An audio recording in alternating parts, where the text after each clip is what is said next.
6.2 yards a carry. He's a real deal, and he's key to making sure that they stay ahead in this football game tonight. On the other side of the ball, you're talking about the QB, Jeff Pilarski. Jeff Pilarski is a converted wide receiver, and he can do great things with his feet. Pilarski taking over just a couple of weeks ago to help out the Bishop Timon offense, and he's coming off of what to this point is a career high in passing yardage in a loss to JFK here last week. Well, it's time for tonight's keys to the game. They're presented by M&T Bank. M&T, understanding what's important. Scott, this is a game that, if you look at it from the Silver Creek perspective, they're trying to build off the momentum of last week. So what do they have to do? Well, everything is based off of their inside and outside zone. You know, they've got to establish the run early and control the clock. And they got to play stingy defense here, too. You know, on the other side of the ball, they've got to be able to use their athletes and get the speed on the edge and get the ball onto their hands of their playmakers. I mean, very, very simple X's and O's will get that done. We'll see who does it better tonight. It's going to be the Black Knights of Silver Creek, the Tigers from Bishop Timon. The kickoff is coming up on the other side of this timeout. You're watching William Matar's Thursday Night Lights, presented by M&T Bank.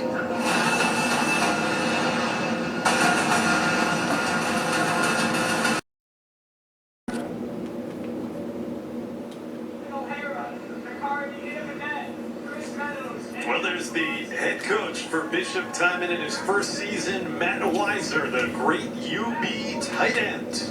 Getting ready for this kickoff here. Great to get a platform on television across this area, I imagine. Meanwhile, it's the 15th year head coach for Silver Creek. He's done a terrific job, Sean Helmer. Coming off of a victory last week, that was a much-needed one after losing big their first 3 weeks. They beat Pythagoras Little Valley 27-14. The coin toss taking place. As that goes on, let's send it down to the third member of our crew. Mark Johnson is on the sidelines for us. Hey, Mark. Thanks, gentlemen. Well, temperature here pre-kickoff is 58 degrees. We've got a slight wind coming out of north-northwest at about 3 to 5 miles an hour. Shouldn't affect the passing game at all. Of course, it's an artificial turf field. It's in perfect condition. We're all set to go here. Timon versus Silver Creek on Thursday Night Lights. Send it back upstairs to Josh and Scott. Gentlemen. Mark, thanks very much. Looking forward to having you with us throughout. Now, Scott, this is a new home for this Bishop Timon program. Pierce Field at Mulroy Park. First year they're playing here full time. They've got 4 straight home games. That's ending here tonight. Looking for their first win. This is a nice place to call home. Well, you know, not only is it a nice place to call home, but it's apropos for your first year head football coach. You know, this is where the building starts, on your field and together. You know, it's a really, 2 teams have great youth, and they're all going to have a great learning experience tonight. Yeah, the records may not show it as yet, but you're seeing a lot of sophomores. Even in the case of Bishop Timon, you're seeing a lot of freshmen seeing the field, which you don't normally get here at these varsity games. Well, you know, the nice part about that is that's going to be a balancing out, but you look at both sides of the ball, and let's just say this, they might be young, but they are not without great talent. And it will be the home team. The Tigers from Bishop Timon St. Jude to get the football first. And getting set to kick things off for Silver Creek is Wyatt Golombeski. Junior place kicker has it teed up at the 40-yard line. This is the Can Bottle kickoff return, your fastest, friendliest, most fun redemption center. So our 4th game here on My TV Buffalo. Thursday Night Lights underway. And Golombeski's kick bounces in, and away we go. Down the far sideline, this a good return for Javon Newkirk. You know, simple little pooch kick, and the only problem with that is you didn't get as much height as you would need on the football to cover that great return. So Newkirk is going to give good field position to the new quarterback for Bishop Timon, Jeff Pilarski. He's a senior. But as you highlighted in the open, Scott, he was a wide receiver until recent weeks. But, you know, the call on any player is, you know, what Matt Weiser learned is the next bull in, you know. And where you're needed, that's where you go to play. And that's what this young man has done. He's completing 48% of his passes as 1 touchdown throw. He's also the leading rusher for Bishop Timon, and it's a quick hitter. There's his big target. Pilarski gets it out to about the 45-yard line. The pass was caught by Ethan O'Hara, Let's take a look at the starting lineups presented by William Matar. Hurt in a car, call William Matar. This is the offense for Bishop Timon. We told you Pilarski, he's the signal caller. Meanwhile, the main running back, Makari, Ina Bennett. Get a little bunch formation to the right here. Then on the toss to the right, across midfield, big run. They just tucked down by the ankles was Clarence Brood, who got the start as the tailback instead of Ina Bennett. And Brood is going to move the chains. That's a first down presented by Catholic Health, the right way to care. Keys to the game here. They said they wanted to get their talent on the perimeter. That's exactly what they're doing here. They're pushing the outside zone. The young man saw that it way to bounce it back in. Great game. Great game. Into Black Knights territory. First and 10 from the 37-yard line. Pilarski hands it again in the middle to Brood. Then spun down after a gain of only a yard right there in the middle of the field. You see big number 70 to make the tackle. That's Jonah Fox, who is about the best defensive interior player that Silver Creek has. Yeah, and again, when you talk about getting on the perimeter, you got to still establish the inside run to keep that open and honest. There's Brood, who had the big carry just the previous play on the season. He'd carried it only 10 times. Told you that Makari Ina Bennett is a guy that had been the number one running back of late, has been banged up on and off as the senior. Out of the air, Pilarski for the second time complete. Down near the 30-yard line again, he hits O'Hara. That'll be short of the first down, third and about 2 coming up. Good balance of football right now. They're running the ball to the right and throwing the ball out to the left. Nice. They stick with what they give you. O'Hara, the sophomore, had 5 receptions on the season through the first 4 games. He's got 2 on the opening drive. They're down at 2. 30 yards from the end zone on the opening drive. Pilarski hands into the middle. First down, Brood. Getting near the red zone. What they had there was they had 5 in the box, and that's when you get the football. A nice job by number 59 blocking down, and what we were just saying, number 70 going to be a big guy in that middle. Great job. And that's not for a big part. They give it to a man who also plays a lot of wide receiver, freshman Gerald McLeod. Think about that. I told you that Bishop Timon's been playing all these young guys. McLeod, a talented 9th grader, playing for them to get the big first down. Well, just imagine that young guy in a couple of years when he's going to be into this offense. There's a referee, Dan Colboys. The white hat for tonight's contest. Good drive in progress. This is a Timon offense, Scott, that really could use points early. And Pilarski looking for the right side. It's caught. Touchdown. That's Ina Bennett. That's something they practice every day before practice and after practice. They throw the ball around. They got a great connection there. And a team that had been shut out twice in its first 4 games of the year goes right down the field. Opening drive score. That's Kalida Children's Hospital Foundation touchdown. Oshai Children's Hospital. Their wins change lives. Give today. How about this throw and catch? Hey, well, the best part is you're seeing the coaching carryover. He jumps up at the highest point to where his defender couldn't get the ball from him.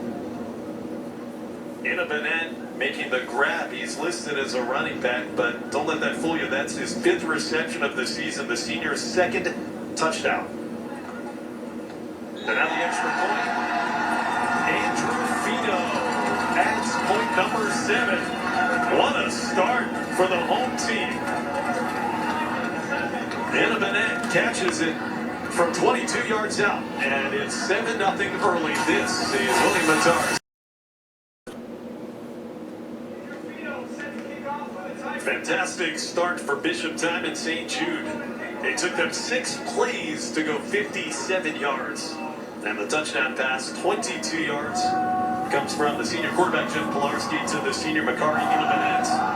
Ina Bennett is one of those diamonds in the rough here in Western New York. He's playing at a very, very storied Bishop Timon, but this is one of those guys that our local colleges really have to be taking a look at.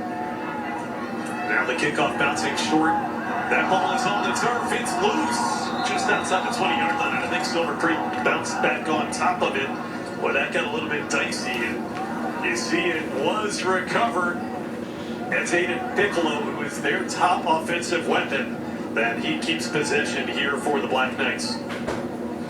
Well, the starting lineup is presented by William Matar. Hurt in a car, call William Matar. Matt Wolleben is the quarterback. He's a junior, but look out for number 21, the running back, Aiden Piccolo, the sophomore, over 200 rushing yards in a win last week.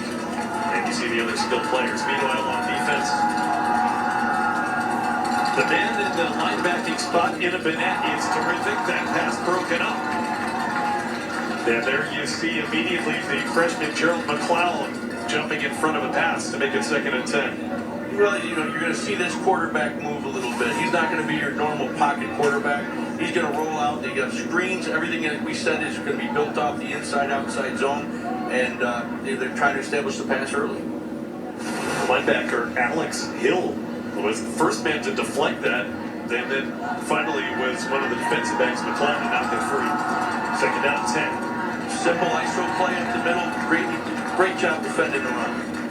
That was the first touch on offense for Aiden Piccolo. Well, you know you're doing good work, Scott, if you rush for 237 yards in a game, which is what Piccolo did last week. Yeah, and 6.2 yards a carry. I mean, great front. This is the battle between young guys up front, and they got to be able to establish the run here. Nice job by Bishop Timon.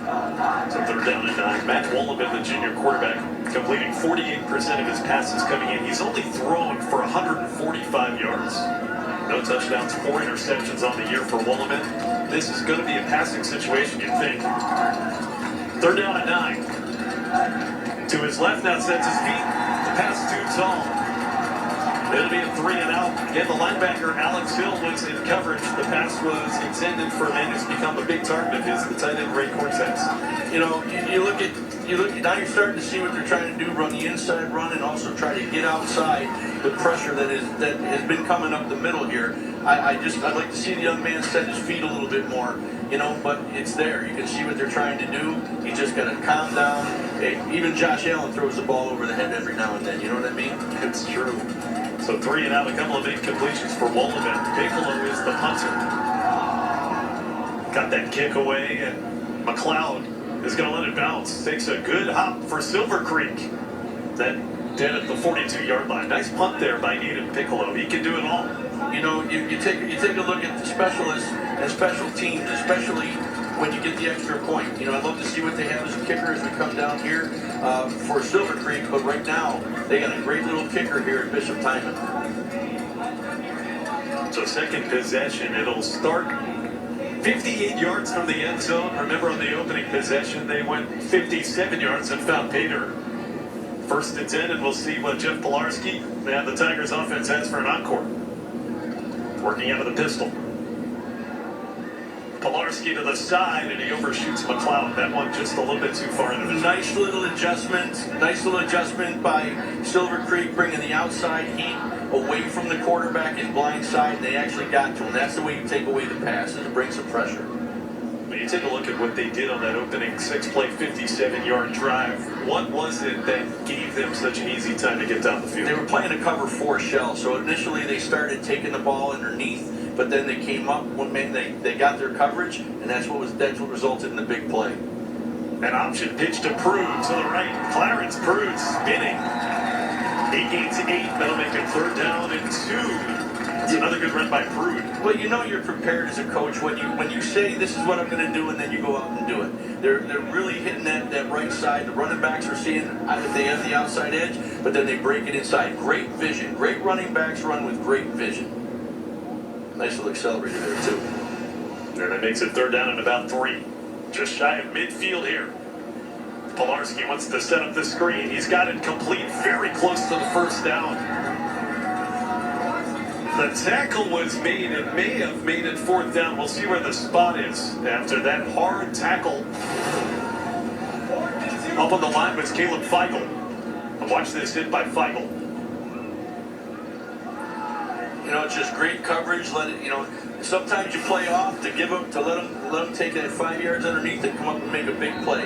Lining up to go for it, 4th and 1, and a hard count from Pilarski Van Galen. Well, you know, the nice thing about this is that you know the pedigree of coaches that have been here. Joe Licata is currently working at the University of Buffalo, was one of the top quarterbacks ever. I guarantee you he teaches that hard count to his guys, and it's carried over with the new head coach right now. They did get a boy. How about that? Just walked up and...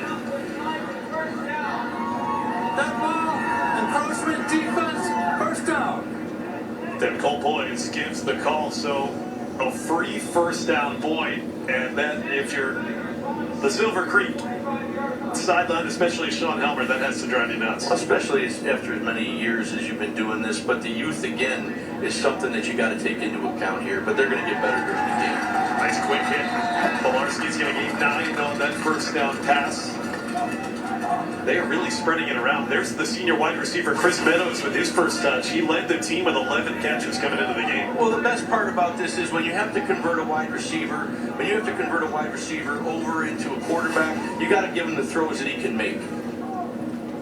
2nd down and 1, and so getting close to scoring territory again, Bishop Timon from the 36. Another pass play. Pilarski in trouble. Oh, how did he get away? Pilarski is going to throw it to the sideline. That's a catch. Wow, what a job by Pilarski. Nice little change-up by Silver Creek. They brought the backside blitz the last time they put pressure. They brought a middle blitz this time around. But you know, hey, you got to bring them to the ground. You can draw them up all day, but if you don't tackle, this is what you're going to have. Nice little catch, good sideline awareness with your feet. That's a great look at it too by our crew, and that is a Catholic Health first down. Catholic Health, the right way to care. That's Meadows' 2nd straight catch. 1st and 10. McLeod on the end around. Inside the 30-yard line, a good gain on first down. They are showing the whole playbook. Yeah, nice tackle by Ray Cortez. He's a big fella, number 35. Came up, made a nice physical play. Cortez is a guy that didn't even play in the first game of the season. He joined the team in week 2, said his head coach Sean Helmer, and they have really put him to good work. Yeah, you know, we were watching him run around out there, and he's a big fella, great athlete. Gain of 3 on that first run. High snap. Again running around and now loading up. Pilarski has a man wide open and just overshot him. Oh, that was a touchdown to be had for McLeod. Now the great part about this play is that it's the concept. You have a funnel screen at the top where everybody's coming up and biting. You'll see this. The young man, you got a funnel screen underneath, but they also send the guy on a post route, and that's what it is. When everybody steps up, that should have been 6. You know, but they'll get it the next time around. Nice little play they had right there. Boy, you can see the reaction of Pilarski in that replay, putting his hands on his helmet. He knew he had 6. Good concept. From the 30-yard line, 3rd down 7. It's probably 4-down territory here, you'd think. They're playing a man off.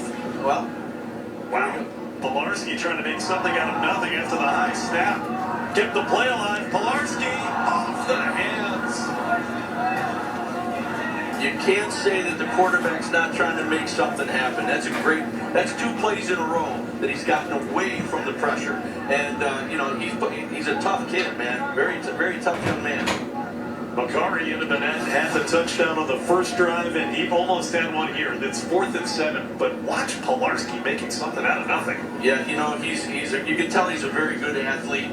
And, you know, bottom line is he's finding his guys. Now you just got to catch the football. This is 4th down and 7. Obviously, you're not going to take a 47-yard field goal. They go for it. Another high snap. Pilarski's in trouble yet again, and this time they've got him. First man there, Dawson Russo on the defensive line. It's a sack. It's a turnover on downs. And the change that you're seeing here is that they're bringing that middle pressure, and that's what's screwing up the snap and the timing between the quarterback and the center. So that time, it's the Silver Creek defense holding. Still 7-0 on William Matar's Thursday Night Lights. Presented by M&T Bank.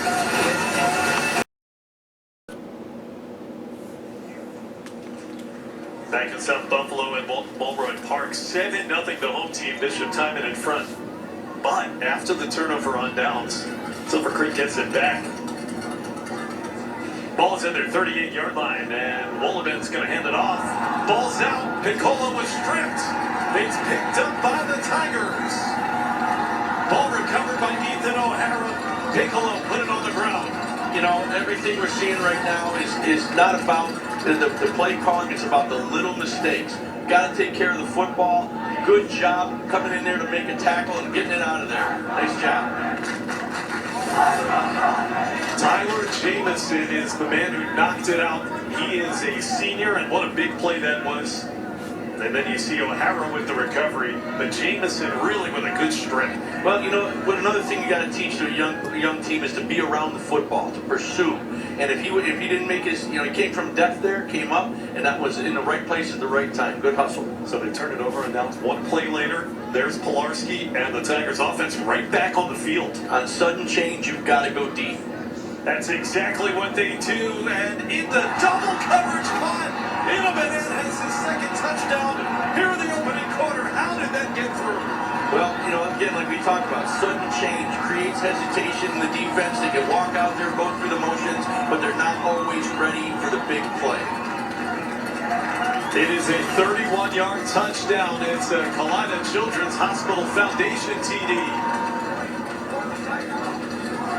There were about 4 guys in the area of that pass, and somehow Makari Inabenet is the one who came away with it. Well, I think we're going to watch Inabenet most of the game, and you're going to come away going, there's probably not a lot this young man can't do on this field here today. Second extra point attempt here in the opening quarter for Andrew Fino, and he is 2 for 2. Nice. 14-0. Wow. So Bishop Timon dropped a couple of would-be touchdown passes, Scott Bilkey, and then they get a fumble from Piccolo and they turn it into 6 one play later. Practice makes perfect. One play, 31 yards, 8 seconds to the big man himself. Nice job. This is the Tim and Bonnie's Pizza scoring summary for that last drive. Tim and Bonnie's Pizza, the Southern Tier's favorite pizza place. So Inabenet, 2 touchdown catches. And again, remember, there was the one that slipped through his fingertips the previous drive. He could have 3. Well, you know, he doesn't want to get selfish here. It's still early in the game. You know, he's a 6'4", 220-pound senior. This is a statement game for this guy here to be respected in Western New York as one of the top players in Western New York. Makari Inabenet, a senior. He started this season in game 1 for Bishop Timon as their quarterback. Yeah, you know, I put him at tight end. I put him wherever the matchup is. But there's nobody on the field that's the equal athlete as he is right now. So keep doing what you're doing. It's obviously working. Here's the kid. Ball return kickoff. Your fastest, friendliest, and most fun redemption center. And Fino, who's in a couple of extra points impressively, will kick it deep. Short pooch. Into the hands. One of the front man up near the 40-yard line goes Piccolo, I believe that is. He took some punishment, did Piccolo, and that'll bring the Black Knights back out on offense. I know it's only the first quarter, Scott. This feels like a really important drive in this game. Would you agree? Well, I think that, you know, in the first series, you see him try to run the quarterback out and hit some quick little shots, but you've got to establish your running game. And Piccolo has got to control the football. He can't put it on the ground anymore. And his coach, Sean Helmer, knows perhaps the importance of this series. And take a look at him on the sideline, first down attempt. Into the middle, they're going to get it in the hands of the fullback this time. Rumbling, did the ball come loose? It did. At the end of the play, Caden Eggleston was stripped. Wow. And it's recovered again by Bishop Timon. Incredible. You know, you look at the youth, and there's certain things that you teach everybody. This was a quick hitter. This was a dive play, just a change-up play. Puts his head down, but you got to protect the football. That looked like the linebacker Clarence Prude put his helmet right on the pigskin. Well, you look at that. You got that young man's about 5'6" against a very, very large fullback, and that's what great technique does for you. 5'9", sorry. Alex Hill on the recovery after the forced fumble by Prude at the 45. Pilarski pitches to Prude. Flag it. Prude has the edge. Prude with an extra gear. Clarence Prude running away from the defense. We'll see if it counts. Again, there's a flag on the play. If it stands, it's 45 yards. Keys to the game or keys to the castle. They said, get it on the outside to your playmakers, and that's exactly what Bishop Timon is doing today. Let's check the all-important penalty. The referees, and there's Dan Colboys, the White Hat, they've been talking about this. It looked like a hold from the backside, potentially, and that's unfortunate because if it is away from, if it's away from the play, you really don't need to do that. They don't have the back-end speed. They don't have the back-end speed to pull it running back down. It's an incidental. You shouldn't have been holding on the guy in the back part of the play. Boy, that's deflating, too. You just have a 45-yard touchdown run taken off the board. Yeah, Matt Weiser's going to have to try to dial up something else. Well, I think they keep going back to what they're doing. I mean, that one, they haven't stopped it yet. They're playing off in a cover 4. You see the motion that they do to see if it's cover 4, if it's man, soft man coverage. But, in the end, they're stick to your game plan. You're going to make mistakes. They dropped 2 touchdown passes. Still first down. They dropped 2 touchdown passes. They could have been touchdown passes. The third time around was the charm. Ball all the way back into their own territory. You know what almost happened, too, is they almost scored touchdowns on consecutive plays after fumbles. Yeah, well, they're trying to see the motion that they have across. This is a new look. Great job. Too long in developing, but look at this. What a great effort just to get back to the line of scrimmage. I'll tell you, that's Bennett again. So showing he can run it as well as catch it. It looked like he was dead to rights in the backfield. That's 3 different positions he's played so far. He's played tight end, he's played wide receiver, and now he's going across as an X or a Z wide receiver going across in motion.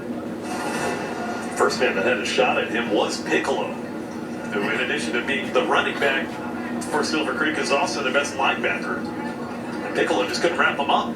6'4", 220 pounds that's a tough call. Still a loss on the play. You got second down and very long, as you can see on your screen. 14-0. Tigers have the lead in the ball. Second and long. Pilarski taking another deep shot, and 2 deep. They've got some good air underneath that, intended for his number 1 target, Chris Meadows. Well, to give their quarterback a little bit more time, they kept the fullback in that time to pick up the blitz that's been coming off the edge or up the middle. Nice adjustment. Third down and long. It's been fun to watch Pilarski here in this first quarter operate this offense, too. He's done a terrific job, I think. And that's the key term, operate. He's doing exactly what he needs to do. What do you call here for 3rd and 22? Is it a quick hitter? I did a screen here, get half of it. They'll go with the pitch. This is the freshman McLeod to the edge. Great move, but he's not going to get anywhere near the first down. But boy, I'll tell you, that was an exciting about 8 or 9 yards. Did I say screen? I meant pitch to get half of it. But, no, it was I'm looking forward to seeing what the stats are, because they're averaging 8 to 10 yards on that pitch or that outside zone play. Again, remember, this is a freshman in Gerald McLeod, 5'7", 155, and what a future he has. He's a quick kid. He's got vision, and he's a tough one too. He's throwing people off the tackle. He's going to be a great young talent. Well, the punter for Bishop Timon is Billy Flynn. He is not on the field that I see. This is 4th down and about 13, and for now anyway, the offense stays on the field. Well, when you've had the success they've had in the first couple drives, you got a little confidence, go for it. They do. Pilarski running on the edge. Pilarski made 1-man miss, 2-man miss. Trying, fighting, clawing. He's got it. That's a team first down. Great job by the offensive line. Look at those big guys 15 yards downfield. Nice job. On 4th and 14, they gained 15 yards. That's a Catholic Health first down. Well, he was a wide receiver, and you've seen him twice now. If you can't tackle the guy, this is what happens. And the constant effort. He covered up nicely. Great first down. They had 3rd and 22, and they end up picking up the first down ultimately on the carry by the quarterback. Well, at home you got to have some. You got to believe in your kids, and so far no one's been able to stop them.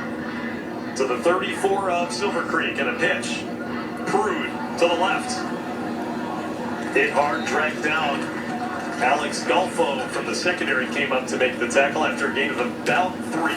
Now, if you're taking a look up top from Bishop Timon, you're going to realize that you've gone to the right about a half a dozen times. You've gone to the left. You're going to the left is about half as many yards per carry as you have going to the right-hand side. There's the first-year head coach Matt Weiser took over after Joe Licata left to become an assistant at UB.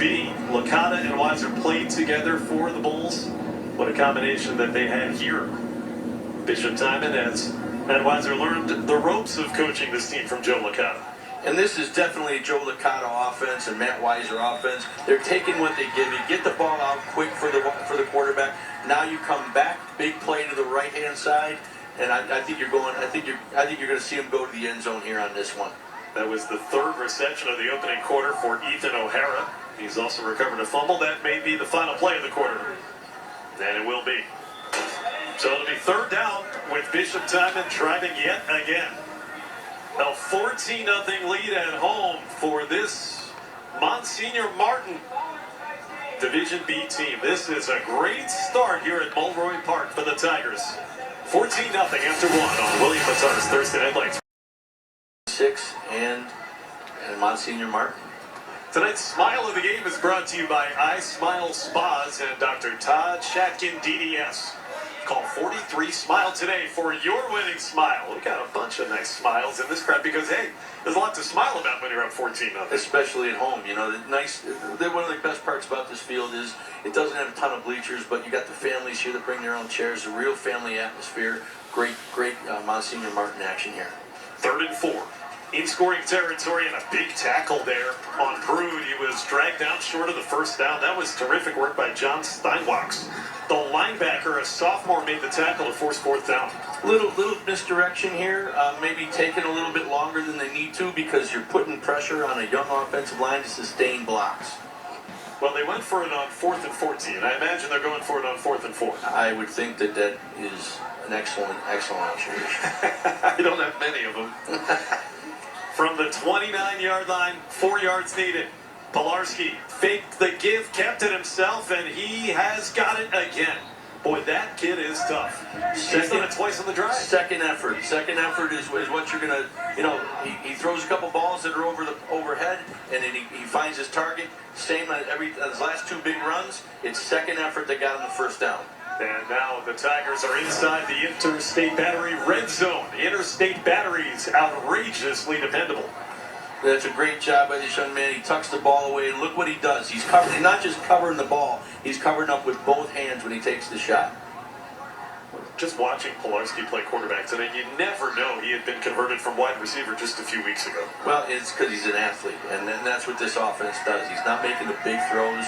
They're opening up the inside lanes.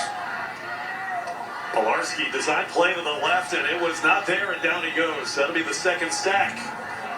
That's a big one. The sack comes from Jonah Fox. And there's an injured player on the field here for Timon. See if we can see what happened there to Big 71 Ethan Wheeler. You know, it's just we talked about sustaining the blocks, and here you are. You got some longer developing plays. While they work on Wheeler, the 6'7", 360-pound senior.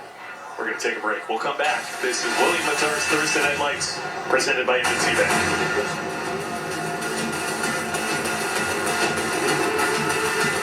The Can Bottle Return Company in Hamburg is revolutionizing container redemption.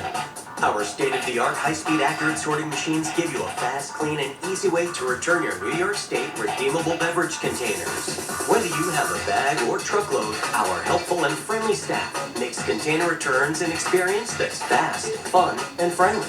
Can Bottle Return, the future of container redemption. 4255 Clark Street in Hamburg and canbottlereturn.com. That was a big sack that time by Jonah Fox, senior, who is one of the best linemen that you'll find. Silver Creek, they rely on Fox. He made the play, and then on the same play, Scott, we see Ethan Wheeler go down injured, and this doesn't look great as they work on his leg. Well, you know, the big thing for a big guy like that is keeping your feet underneath you, keeping your feet moving. But at 6'7", 360 pounds, you know, to keep doing that over and over and over again, that takes a toll on the body. Ethan, a senior. That They continue to work on him as it's 14-0 in favor of his Tigers. Stay tuned for the Jim's Steakout halftime report. Jim's Steakout, a Western New York tradition since 1981. We're going to have some interviews, Thursday night lights, and Friday night rivals highlights from across the country, along with highlights, stats from here. All of that and more coming up in the Jim's Steakout halftime report. 10 minutes and 33 seconds of game action, and there's good news that Ethan Wheeler's up walking on his own power. Yeah, he'll shake that off, get a little water, and he'll be back in play. That's more of just making sure that there's nothing wrong. All right, I don't want to state the obvious here, Scott, but does this feel like kind of a must-stop for the defense of Silver Creek? Well, I think you're starting to see, I don't know if it's a must-stop yet, because they're starting to play better football. I mean, they're starting to settle down a little bit. They haven't given up the big play. For the first time, you're not seeing them play in their end, from the start of this thing. And I think they're holding tough down in their going into their red zone. This is something that you didn't see in the very beginning of the first quarter. They're playing some tough football. But if you look where their big guy is right now, what do you think they're doing after this? You're going to put this downfield again. You got to get him in that. You got to. Yeah. You have to. Second and long. Pilarski in trouble again. Down he goes again. Hey, to their credit, they brought the house, and they brought the house down. Nice job. Aiden Piccolo, first man there. And Piccolo had some problems making a tackle in the backfield earlier, but not this time. Nope, they're getting more sure-handed, and look at how many guys they have around the football. That's good hustle. That's back-to-back sacks. Back-to-back. So third down and forever. Ball back to the 40-yard line. This will be a 3rd and 25, as you can see. Last time they came out in this bunch look, it was a toss. And it looks like a little confusion here for Pilarski and the Bishop Timon offense. 25 needed. Maybe try to pick up about half of that here. It is a toss. Then it's Prude to the near side. What a hit. Great job to come up from depth. Down he goes, and that was Feigl. He has put some big hits on there today. Caleb Feigl, it's 4th down. Great job to play the lane. They had the toss pitch. It looked like they had the edge. Nice block by number 21. But Feigl comes right up as that plug and takes it out. Nice work. Feigl, I should say, and I beg your pardon, Junior Caleb Feigl. I want to make sure I say it right. Feigl, tomato. They're just so happy to be out here playing tonight. So 4th down, and with only 1 yard gained on that, 4th and 24. This time it will be punt formation. There's Billy Flynn, the junior, who's punted 15 times this season. Play clock was running low.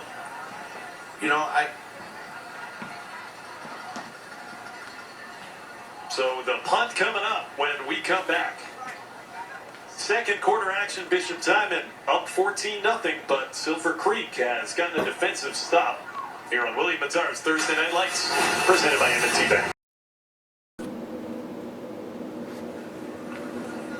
14-0, but a punt coming up here from Bishop Timon for the first time tonight. And at the end of tonight's game, we'll be highlighting the Niagara University play of the game. The power of Niagara. Niagara University. Judge Maurer, Scott Pilkey with you. Glad you're with us tonight. Scott, what do you see?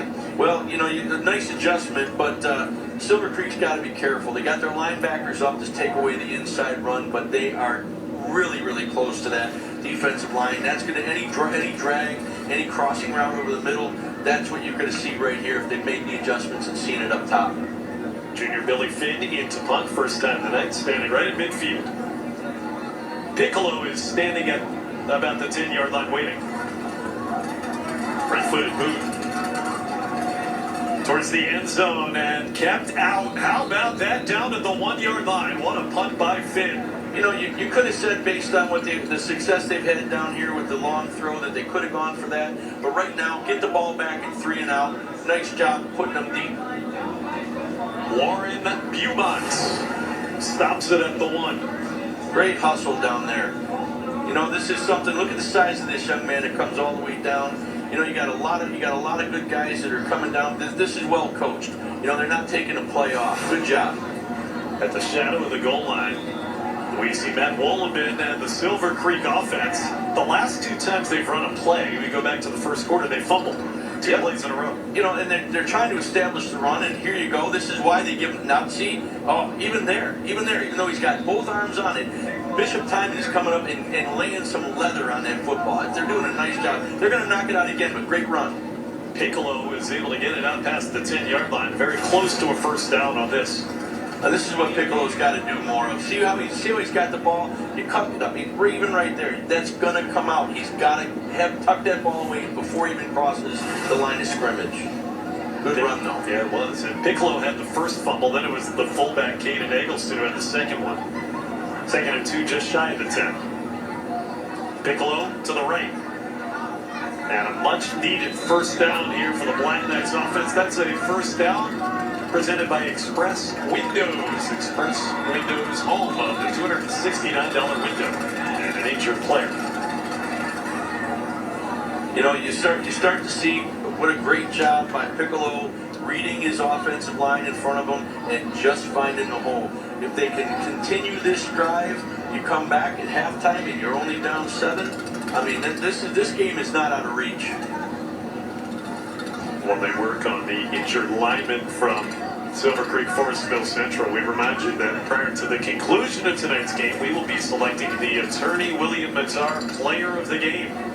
Hurt in a car? Call William Matar.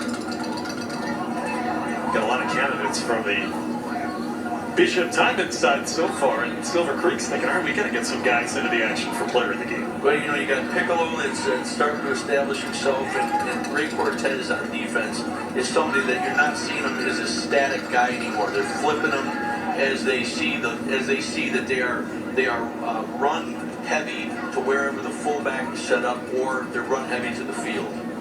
When we came on the air tonight, Scott, we talked about this being a rare matchup, especially 5 weeks into a season.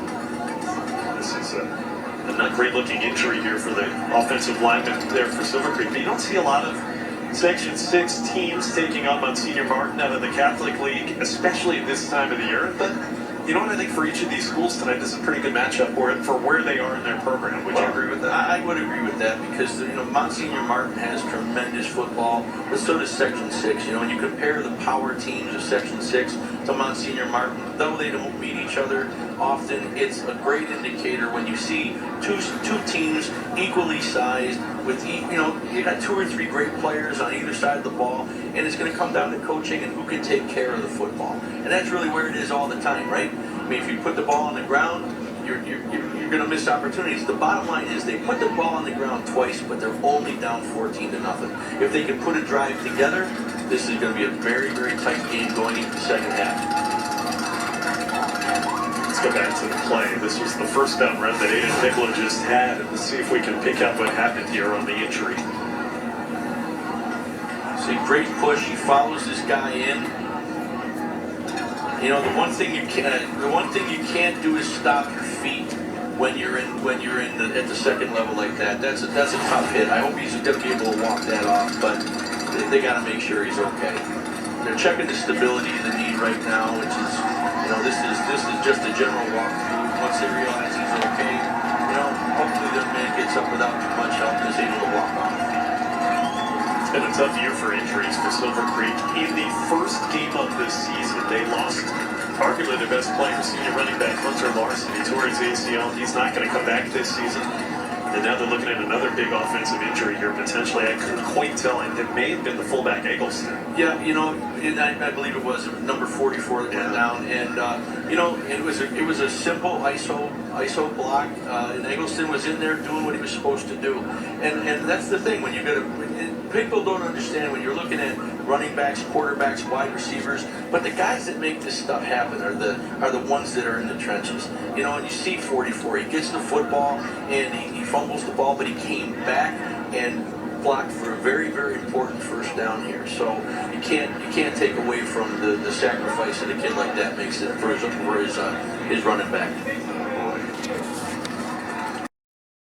Well, they're going to try here 1st and 10, and now without their starting fullback.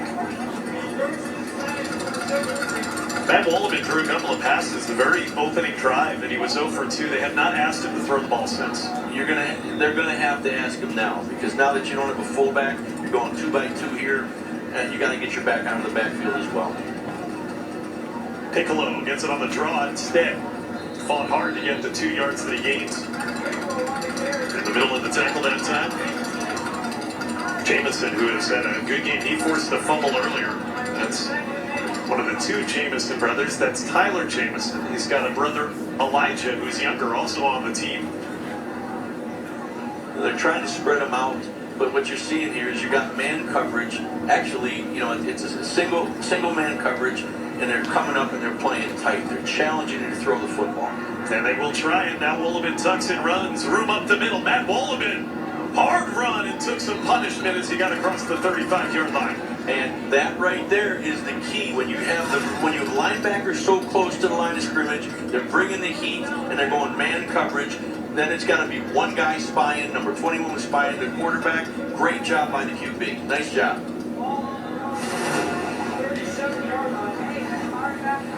So 2 first downs presented by Catholic Health. Beg your pardon. In this quarter, also by Express Windows, home of the $269 window. And on 1st and 10, there's Cortez, the tight end. In the flat, took a hit from the linebacker Alex Hill after a gain of about 1 or 2. Well, to even complete that ball when you're playing man coverage the way that they are is a nice job. He set up, found his guy, and just played catch. Ray Cortez, the sophomore, leads this team in receptions, coming in, had 8 of them. There's his first tonight. In fact, the first completion of the game by Matt Wolleben. And you got to start somewhere. Great big run, get back to establishing your game plan. 2nd down and 8. Fake to Piccolo, keeps it himself. Wolleben, head down, gains about 4. 3rd down 5 coming up. Well, what you're going to see now that they don't have the fullback, and you just ran, you're going to have your running back lead, replacing the fullback, and letting your quarterback do some runs here, because he obviously got some big gains. You got to put it on. You got to put it on every one of your players now. And number 4 has got some great legs, and I think it's going to complement the short passing game they have as well. They're going to take a timeout. They know how important this play is. Already down 2 touchdowns. Get 3rd and manageable coming up. The Black Knights call a timeout. Again, they've been spreading this thing out, but it hasn't made a difference to Bishop Timon. They've been playing man coverage. They're challenging you. They think they have the better athletes on the outside, and they're going to force you to run the football. Now that you don't have your big power fullback, now how are you going to do that? Well, you're going to let your running back lead the quarterback, and you're going to let your quarterback, who's already rolling out, take the ball upfield. I think that's what you're going to see next year. Maybe get them out on the edge here a little bit. Along with Scott Pilkey, Josh Maurer here from Pierce Field and Mulroy Park. Our Week 4 matchup here of this terrific William Matar's Thursday Night Lights series, presented by M&T Bank. Bishop Timon in search of its first win of the season, and the young team under a young coach, Matt Weiser, has a 14-0 lead. If you're just joining us, a couple of impressive first-quarter touchdown catches. The quarterback of Timon, Jeff Pilarski, to Bakari Inabenet, and he was electric in catching each of those touchdowns. That's the reason it's 14-0. Yeah, and they got away a little bit. I know you have to go down your 15 plays sometimes and everything that you have planned out, but they got to get back to the quick hitters within a minute.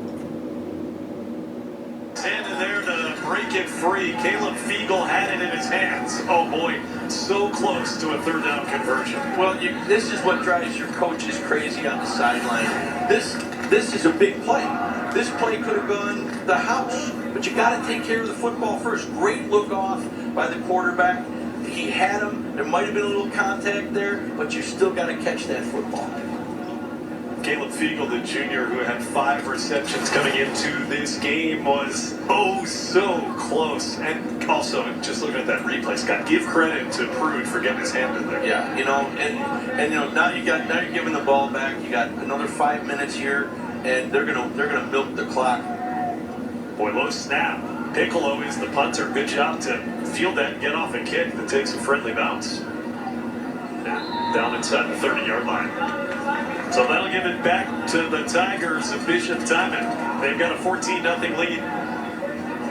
That could have been disastrous there. Piccolo had that low snap rolling on the turf. Well, another thing you saw, which was very smart by Bishop Timon, they don't want to give them the first down by roughing the kicker. And their offense has been pretty dominant, so let them get the ball back, let them move down the field with 5:20 left to go. So Jeff Pilarski, the offense back out. Now 75 yards away from the end zone. It's 1st and 10. Just over midway through this second quarter. Well, the one possession we've seen from Bishop Timon here in the second quarter, remember they took back-to-back sacks and ended up having to punt. You might see a screen here out of this look. Quick little hitter, nice job. O'Hara makes his fourth reception, and Ethan O'Hara fighting for 8 yards up across the 30-yard line. You see him sit there, put the man in motion, just comes underneath where they aren't. Great job. Take what they give you. The sophomore Ethan O'Hara, 5'10", 145-pounder. He had 5 catches all season. Got in, and he's got 4 tonight. That's a great job. Great job by this young man stepping up in a big game. Polarski's thrown 2 touchdowns, and he had another possession where 2 would-be touchdown passes actually slipped through fingertips. It's like they're bringing the middle blitz again. And they tried to set up the screen, and that was blown up. Prude was hit hard. I think they're going to rule that a lateral. For the moment, this is a live football picked up by the Black Knights. If that stands, that is exactly what Silver Creek needed to get back into this football game. Dawson Russo had a sack earlier, and Russo's the one who picked it up. Boy, from our angle, that looked like a forward pass to me. That's what I would think, but you know, we're not the guys down on the field. But they brought 6 men. They're playing man coverage. I believe that's a forward pass. But he was also backing up when he let it go. So I think they're doing it by the point that it was released. They're really to rule this a fumble indeed. Scott Pilkey, how about that turn of events? Well, that's like I said, you never stop playing. You never stop hustling. Because that's the kind of thing that pops up for you. Well, there's the first turnover for the Silver Creek defense. Remember, Bishop Timon forced 2 turnovers in the first quarter. Remember we talked about number 35 coming in? What you're seeing now is they're going to start doing what you've seen Bishop Timon do more of. They're going to put number 35 in motion to let the quarterback know if it's a man coverage or if it's a zone coverage. So Bishop Timon took the timeout. No change, of course, in the ruling, and maybe that was the break that Sean Helmer's team needed to get back into this game. You'll see right here. They're already in the red zone. Interstate Battery's red zone, 1st and 10. Fumble, Piccolo, put it on the field again. Who's got it at the bottom of that pile?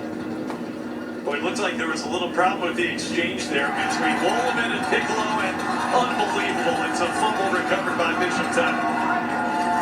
You know, when you see the ball come out like that, like we talked about earlier, sudden change, really nice job by the Timon defense, playing tough, good penetration. That's an awesome job because he penetrated to the feet of the line of the offensive lineman. Piccolo, that's where he usually makes his read and his cut, and he was so busy on seeing the A-gap pressure that he didn't take care of the football. And who recovered the fumble? Makari Inabenet came away with it at the bottom of the pile. This is a buffet for this kid. He might as well just do everything, you know. 3rd fumble recovery for Bishop Timon in the first half. And right back comes Polarski and the offense at their own 14-yard line. 1st and 10. Polarski down the middle of the field, and that ball picked. Ray Cortez, the second, has the interception. That'll make it 3 straight snaps that have resulted in a turnover. Unbelievable. Well, it's a matter of time before you hear Ray Cortez's name. They've been trying to get him all over the place, moving him from DN and now dropping him off into coverage. Great job. They didn't expect that. That's a nice adjustment. Nice adjustment. There was a hit on the quarterback, Polarski, as he threw the football, and that, I think, caused the ball to be underthrown. Is that the way you saw it? Well, you know, I think any time that you get in and you can interfere with the quarterbacks, I don't think it was a good decision throwing it with 3 kids around, but that play's worked all night for him. Credit to Silver Creek for taking it away. And to Piccolo, he almost lost that again. You see that? It was slipping around in his hands. He ends up losing a couple. And tackled by Makari Inabenet. This is where you get your equipment guy to come over with a razor, cut off his sleeves. Now I know the snap was high, but get rid of the gloves, get rid of the sleeves, put it on bare skin, and let's play some football. Can't keep putting it on the ground like this. Well, if that had been another turnover, that would have been 4 snaps in a row, and I think that would have been a jackpot if you played in a casino. Yeah, I wish I had those numbers. There's a nice little screen. There it is. That's been set up all night with the man coverage. If they stay on their blocks, that's a touchdown. That's good job. Great adjustment. He had the blockers out in front out of bounds at the 13-yard line, and it's a first down. Express Windows, home of the $269 window. And into the red zone it goes. Well, now this is what happens when you play man-free defense. When you play man and everything's tight, everybody's turning their backs, and they got people out on the perimeter. Nice job, good scheme. Inside the Interstate Battery red zone, Interstate Battery's outrageously dependable. Ball is at the 13. Pickle in the back. It's going to be a keeper by Wolleman. Room up the middle. Matt Wolleman down to about the 1. That's what you do. That's what you do without the fullback. Nice job. They got some things going here. They got the screen. They got the Q run. Piccolo, if he can keep the ball, nice job. Everybody runs out to Piccolo because he's the man. But then number 4 does what he's done 2 times in a row now. Big run, big play. Good job by that kid. Touchdown saving tackle at the end from Ethan O'Hara, who's been all over the field. First and goal, a yard away from getting on the scoreboard is Silver Creek. Let him run it again. Let him run it again. Get in the end zone. I think they jumped. Penalty flag flew before the snap. Or did they get timeout? They got the timeout. Well, they went for it, though. Wolleman is, they're going to give it to him. They got to ride him. Take him into half. They got to score here, so by any means necessary. Wolleman's playing tough. I love the look on him. He's got a little moxie to him right now. Let him play. Coming up, it's the Jim's Steakhouse halftime report. Jim's Steakhouse, a Western New York tradition since 1981. Don't forget to keep it here for interviews, Thursday night lights, and Friday night rivals, highlights from across the country, and some first half highlights and stats from here. Keep it locked at halftime.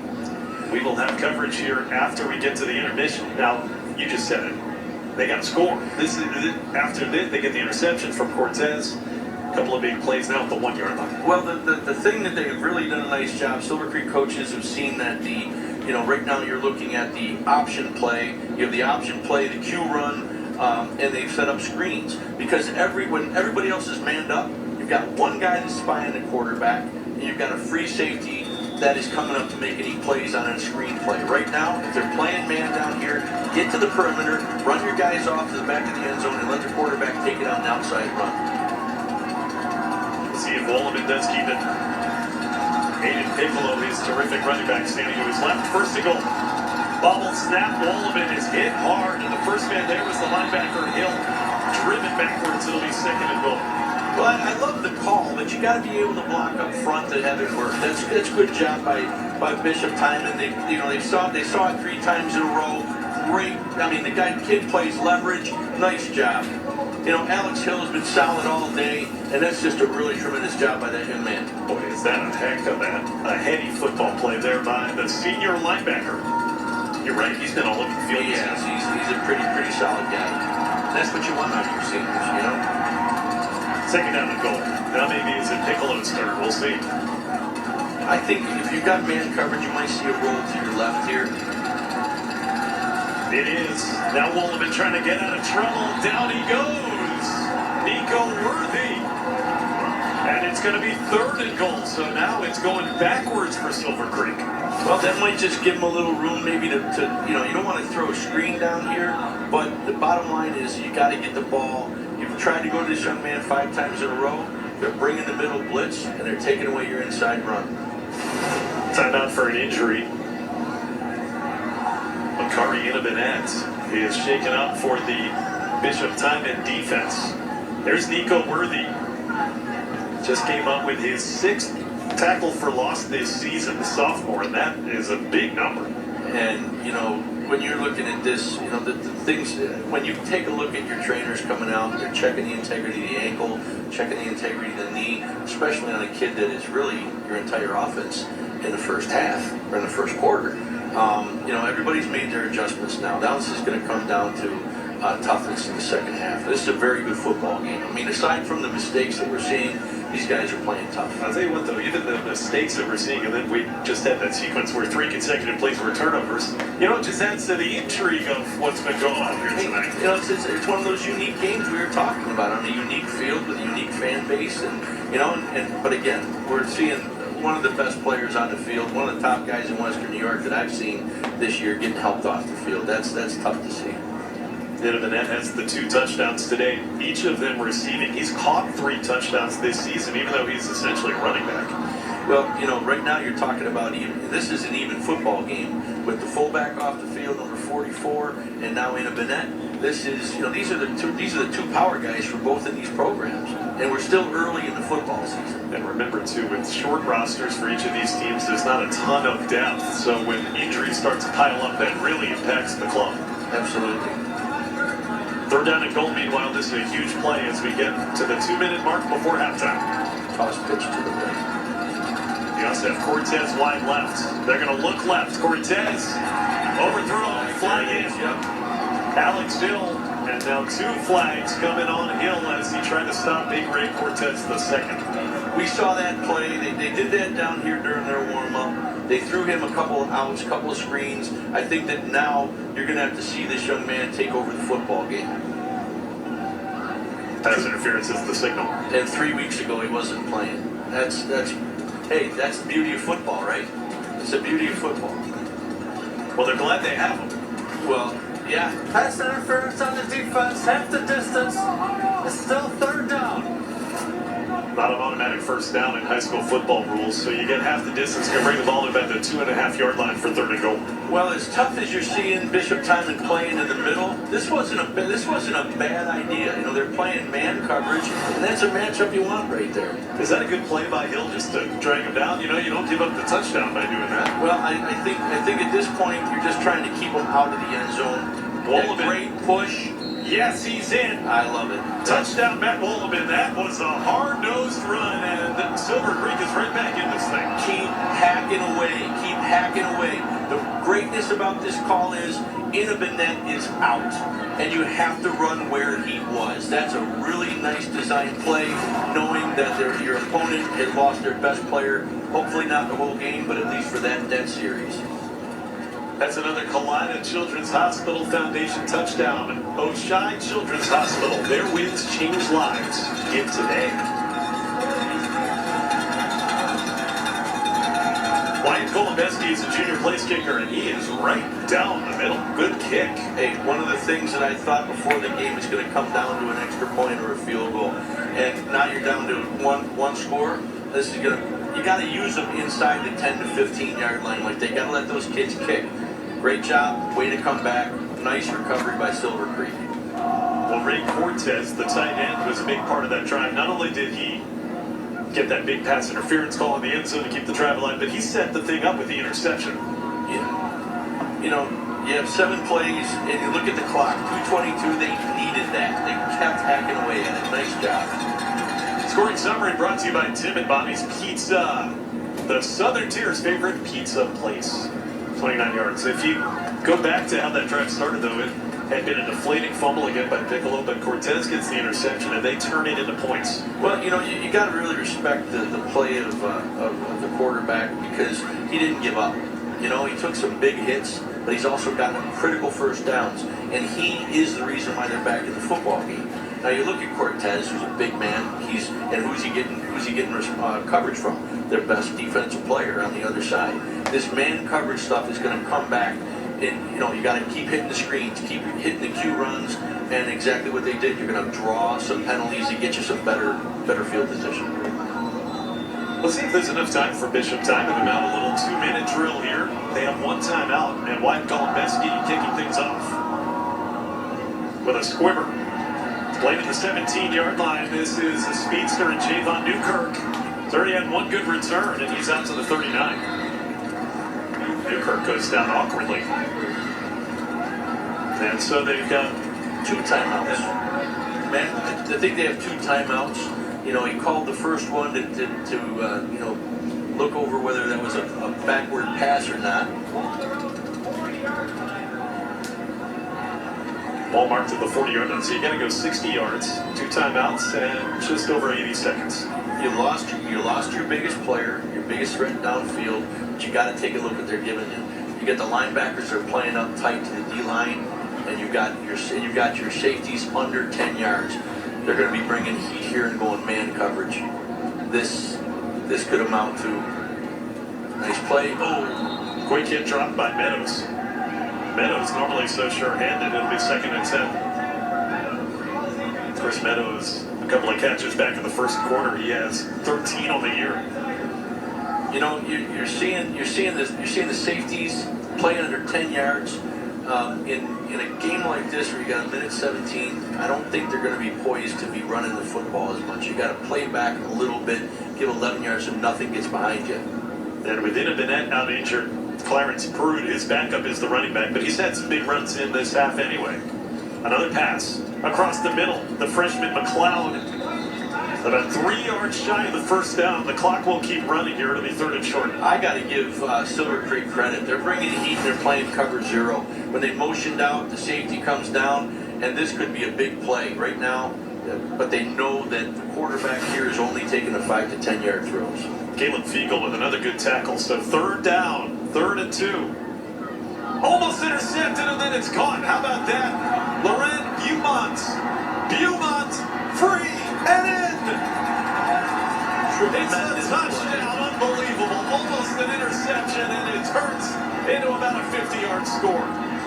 But what you're going to appreciate is the blocking downfield. You know, you're going to appreciate that once the ball is caught, you're going to see here great perimeter blocking. It's caught here.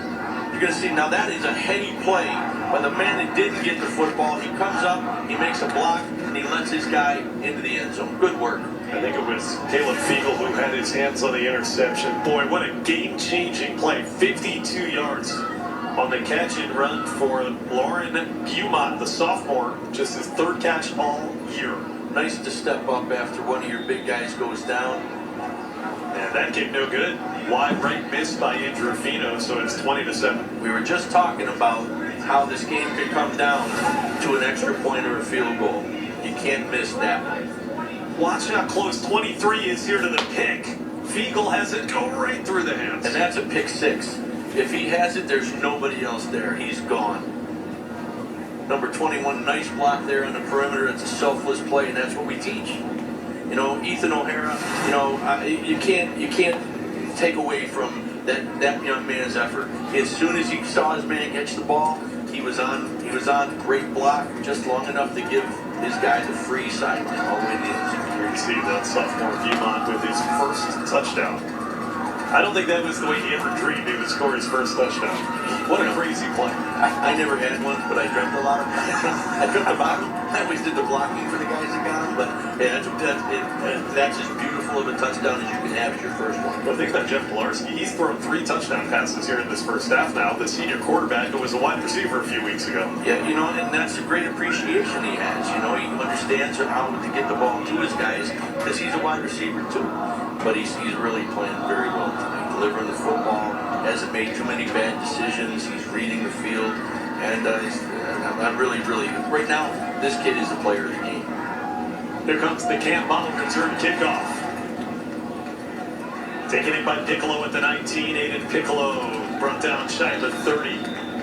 Gang tackle, they'll give him up to the 30-yard line, and we've got about 32 seconds on the clock. That kickoff brought to you by Can Bottle Return. Let CBR handle your next fundraiser with ease and accuracy. Scoring summary brought to you by Tim and Bonnie's Pizza. They go 60 yards and only took them 50 seconds. Well, we've seen big plays out of Bishop Timon all day. You're looking at Silver Creek, who's trying to establish the run. They turn the ball over, and that's really the difference in the game. The physicality of this game is not that different between both teams. It's about the mistakes. Now is their time for Silver Creek. They need to go 70 yards, just over 30 seconds. They started with a screen to Piccolo. Piccolo just hogtied to the ground, and a terrific tackle again by Alex Hill. What a half for the linebacker, the senior Alex Hill. Tough for those big guys out in space against somebody as quick as Alex Hill. You got to sustain the blocks, but you can see what they're trying to do. I mean, the screenplay is a very pivotal play in their offense, and they got to be able to get back to that in the second half. And now probably the final play of the half, even if they snap it. Clock you can see winding down. They don't have to snap it. They will one more time. Wallabin taking a shot right side, incomplete. That'll bring us to halftime. Ray Cortez, the target. Man, what an entertaining first half we just had here at the home of Bishop Timon. That 4 touchdown half, 3 of them for the home team. Yep, and all big plays. That this has been a big play game. You're looking at turning the ball over and touchdowns. That's the game. 20-7, Bishop Timon in front. Big time play at the end of the half. 52-yard catch and run. We've got Matt Weiser, the first-year head coach of Bishop Timon. He is down with our own Mark Johnson. Mark? All right, down on the field with Timon head coach Matt Weiser. Matt, interesting first half. Good balance of passing and running. Yeah, it's something that we focus on. You don't let teams tee up on you, kind of figure out what you're doing. They're doing a nice job bringing some pressure up the middle, so we started going more of a quick game. We're trying to use our speed, get the ball to our playmakers. A couple of bad injuries there. We're on your big left tackle. Left tackle, he'll probably be back in the game a little bit later. And then our running back probably won't be able to come back, unfortunately. Quarterback play looks pretty good so far. Yeah, Jeff has stepped up really nicely for us. He actually came in here as a wide receiver, but he's a senior. We're said he'd do whatever we needed for the team. He's doing a real nice job for us. All right, good luck in second half, coach. Time, coach.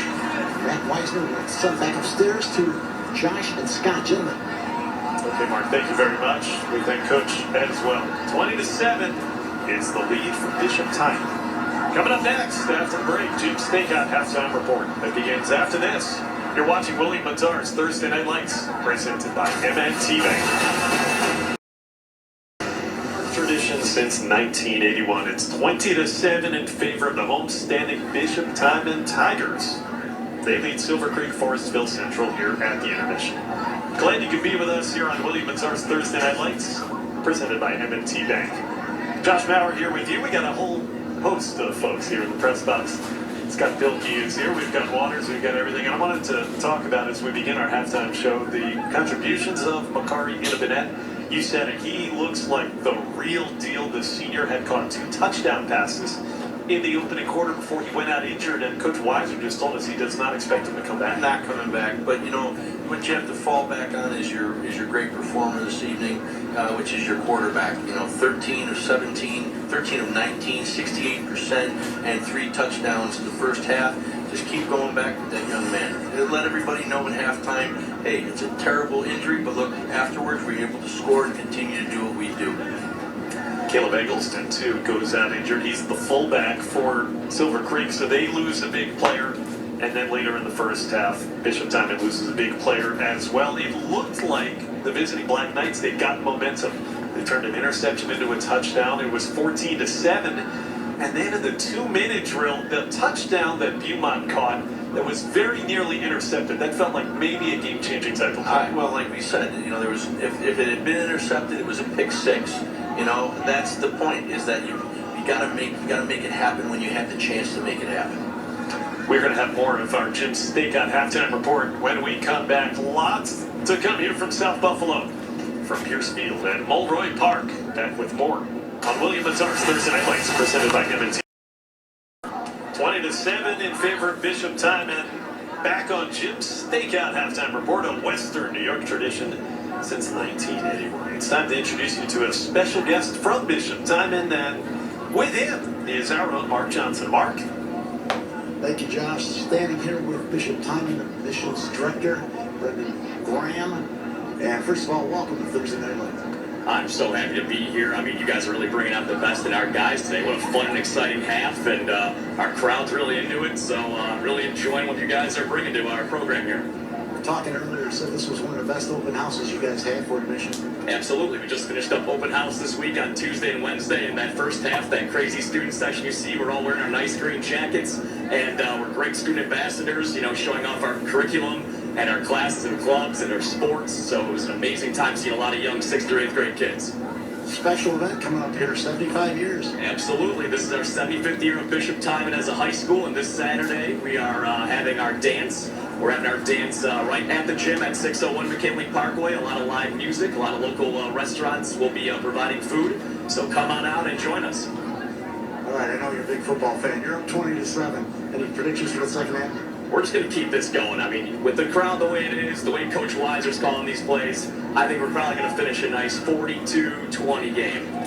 Nice prediction. We're the Grand Director of Admissions. We'll be right back on the Jim Stakeout halftime report. Send it back upstairs to Josh and Scott. John? Thanks very much. 20 points. He thinks his team's going to give up 2 more touchdowns, Scott. Well, you know, hey, he's in the moment. He's being magnanimous. He's an admissions guy. He's bringing them in. I love it. He's got the win, though. We'll see. It's 20-7. We've got lots more coming up here in the Jim Stakeout halftime report, so keep it right here.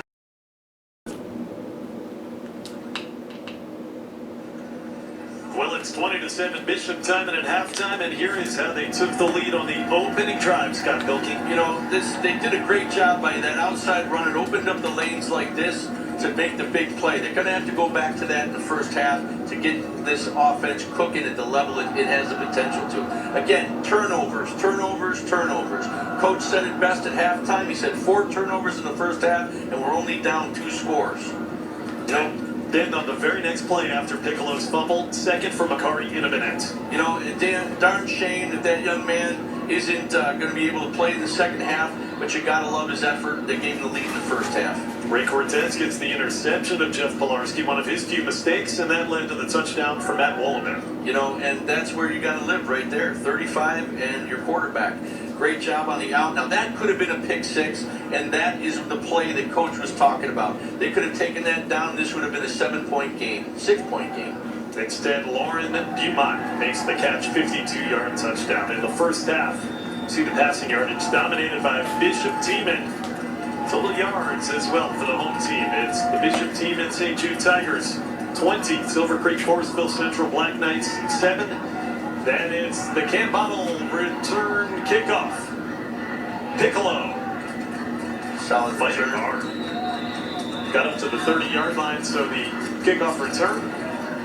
Visit CanBottleReturn.com and witness the future of container redemption in Western New York thanks to Can Bottle Return. This is an important possession for Silver Creek. Very important, because right now you're not seeing, you know, you're talking about Piccolo was averaging 6.2 yards a carry. Right now they're averaging 4.1 yards a carry, which isn't a bad statistic. But because they've turned the ball over so many times, they do not have the number of plays to be matched up against Bishop Timon right now in the lead. They've lost 3 fumbles. Piccolo 2 of them, and then of course the injury to Caden Eggleston, their fullback who had lost another one. They go right to Piccolo. And room on the outside, good tackle. Good game though on the first play. Brian Piccolo tackled by Beaumont. Well, the nice thing about that is Piccolo takes a clean snap this time. He reads his front, he reads with his eyes, lets his guys set up his blocks, and makes the rest on his own. Good work. The 9-yard game there for Aiden Piccolo. For just joining us last week in a win, the one win of the season for Silver Creek. He rushed for 237 yards and a couple of scores. Yeah, you know, now he's starting to heat up right now. Hopefully they made the adjustments at halftime. We'll see if we can do it again. 2nd and 1. Then Wolleman the key. That was a hard-earned first down. That play, first down presented by Catholic Health. The right way to care. But you really got to respect this quarterback doing everything he has to do to get his team back in the game. You know, he's taken 3 big hits like that, but he's gotten 2 key first downs and a touchdown by being that tough. Without Eggleston, the fullback, how much more important is Wolleman to the running game? Wolleman's the salt and pepper to Piccolo. You know, you got everybody looking at Piccolo. That should open up lanes for Wolleman. Then I would imagine, too, that now that they had the halftime break, Sean Helmer and his staff probably a little bit more time to figure out how to adjust the game plan. Without Eggleston, that's a tough catch. Piccolo, my goodness. I think he held on to the ball. That's the ruling, but boy, did he take a hit, and both players are down. Flag as well, you can see it. That might be helmet to helmet. And I don't think it's an intentional one. I think you You had a ball that was thrown a little bit too out in front, and, you know, they went for the ball. Both of them went for the ball.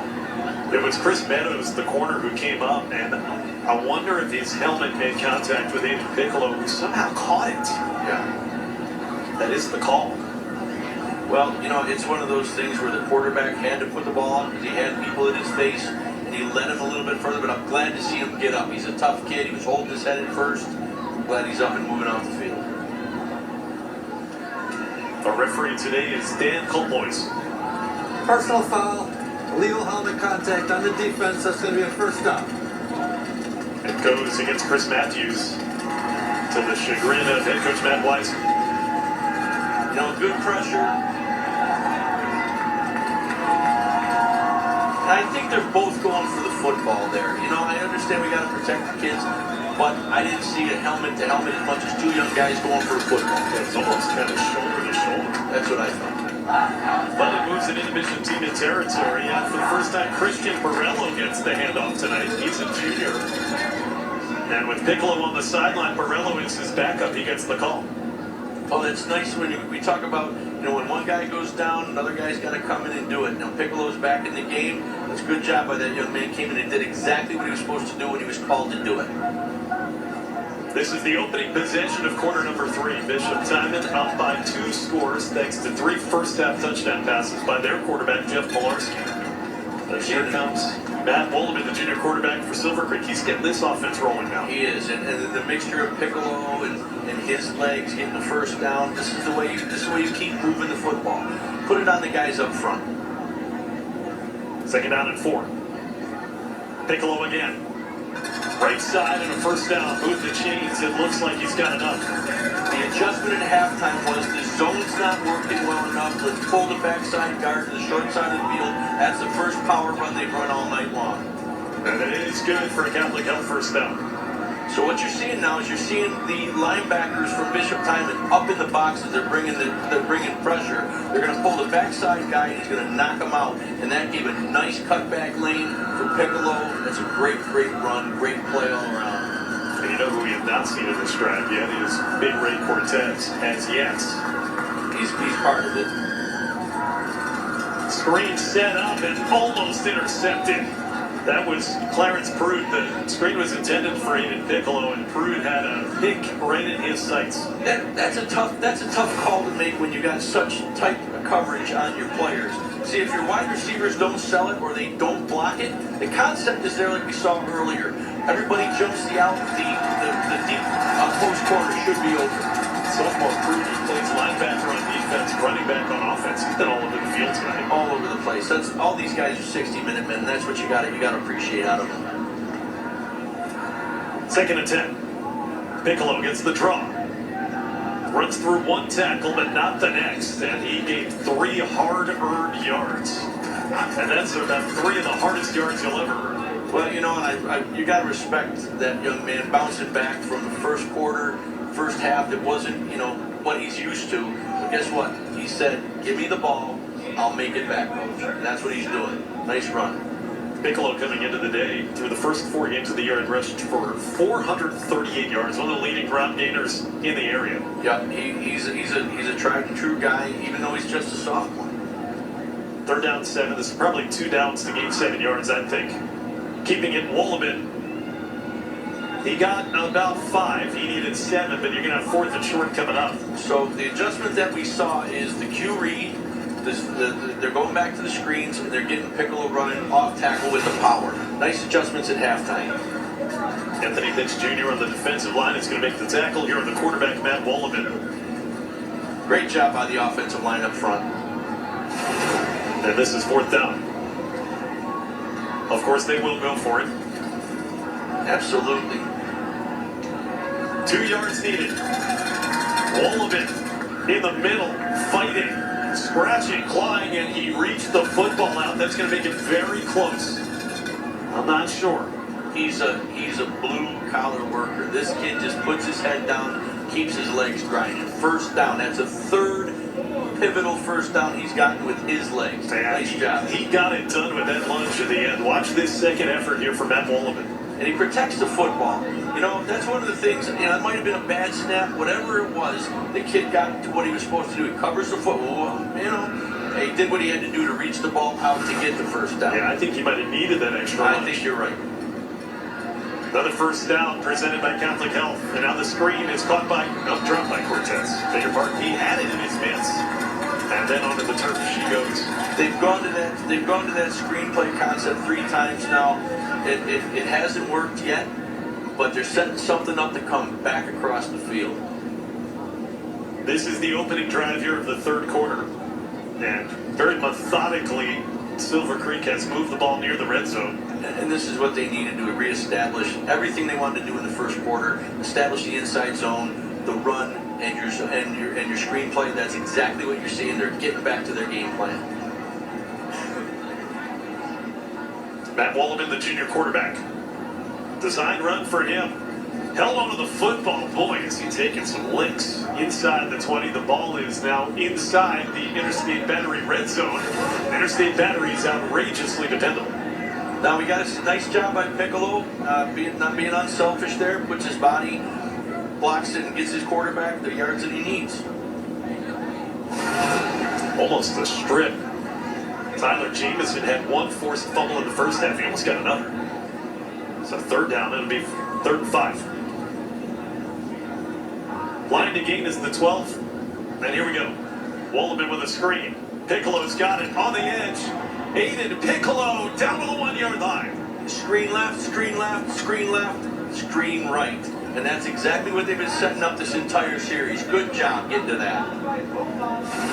It's another Catholic Health first down. And boy, this was run really well. This is how you design a screen, isn't it? It really is. And you look what a great block by number 60 out on the perimeter.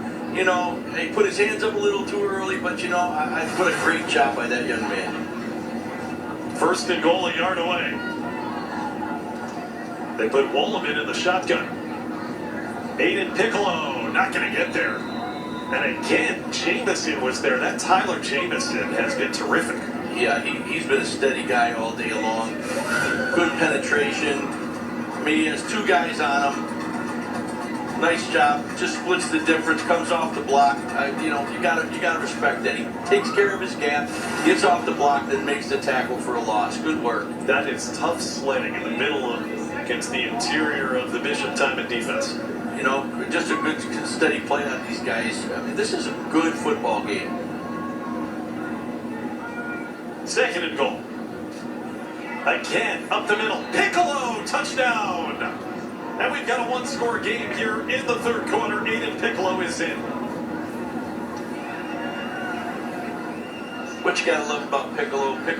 Somebody wanted to celebrate with him. The kid said, I've been here before. Let's get to the sideline and win this football game. Watch him. He just gets in, follows his blockers, puts his head down. Excellent, excellent effort.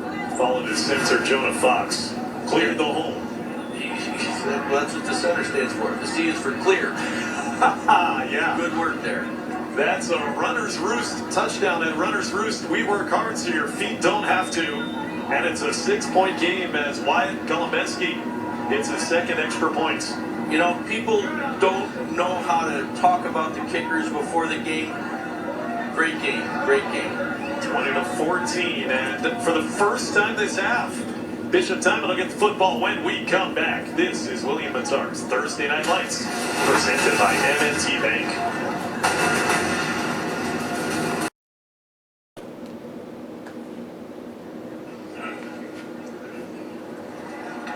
20-14 now. Bishop Timon's lead is back down to 6 points. At the end of tonight's game, we'll be highlighting the Niagara University play of the game. The power of Niagara. And on a 7-minute plus drive, there to get Silver Creek back within this 6-point deficit.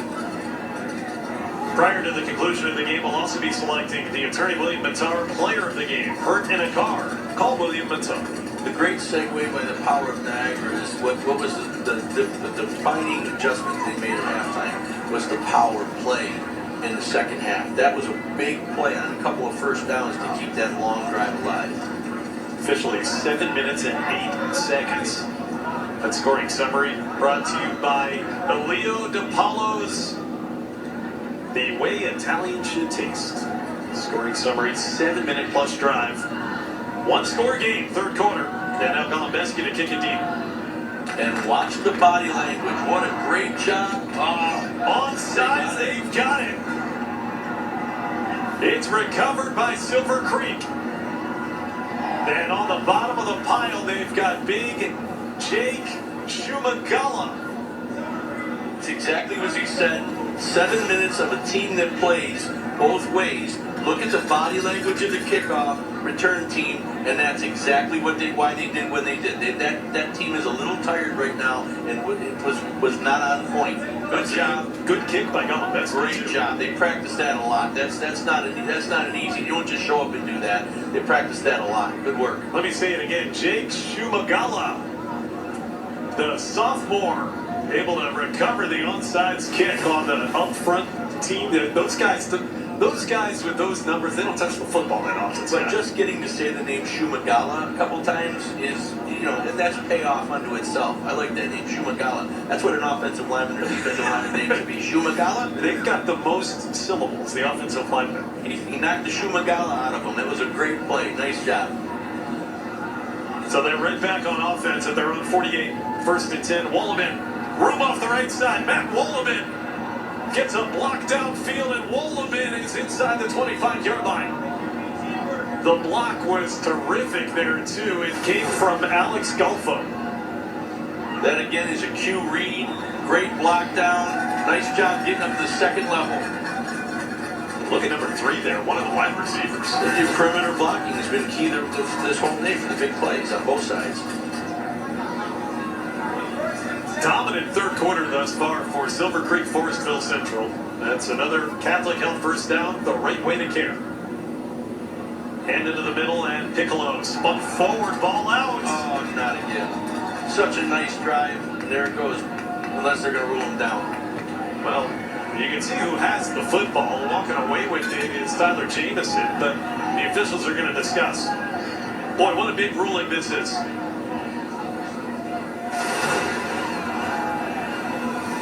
This would be the third lost fumble of the game for Aiden Piccolo.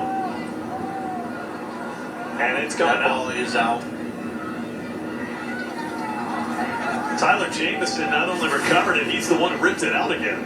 Now the officials who don't get the benefit of that extra look that we just had, they have to determine. And this is an important one, because this could be the defining moment in a game.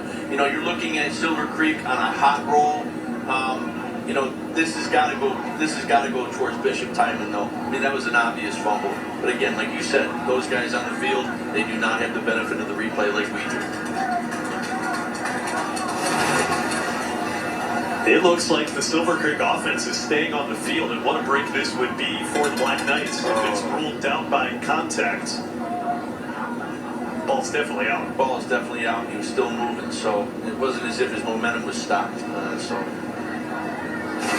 Great job, but this is why it's a game played by guys. There's mistakes on it, but you got to keep playing through them. Matt knows, as a football coach, as a football player, not every call is going to go your way. And he can be upset, but now he's got to get back on the sideline and say, guys, we got to get over this and keep playing hard football. And that's all they need to do. I would say that was a look of anguish. And a bit. But in the end, We're going to replay first down.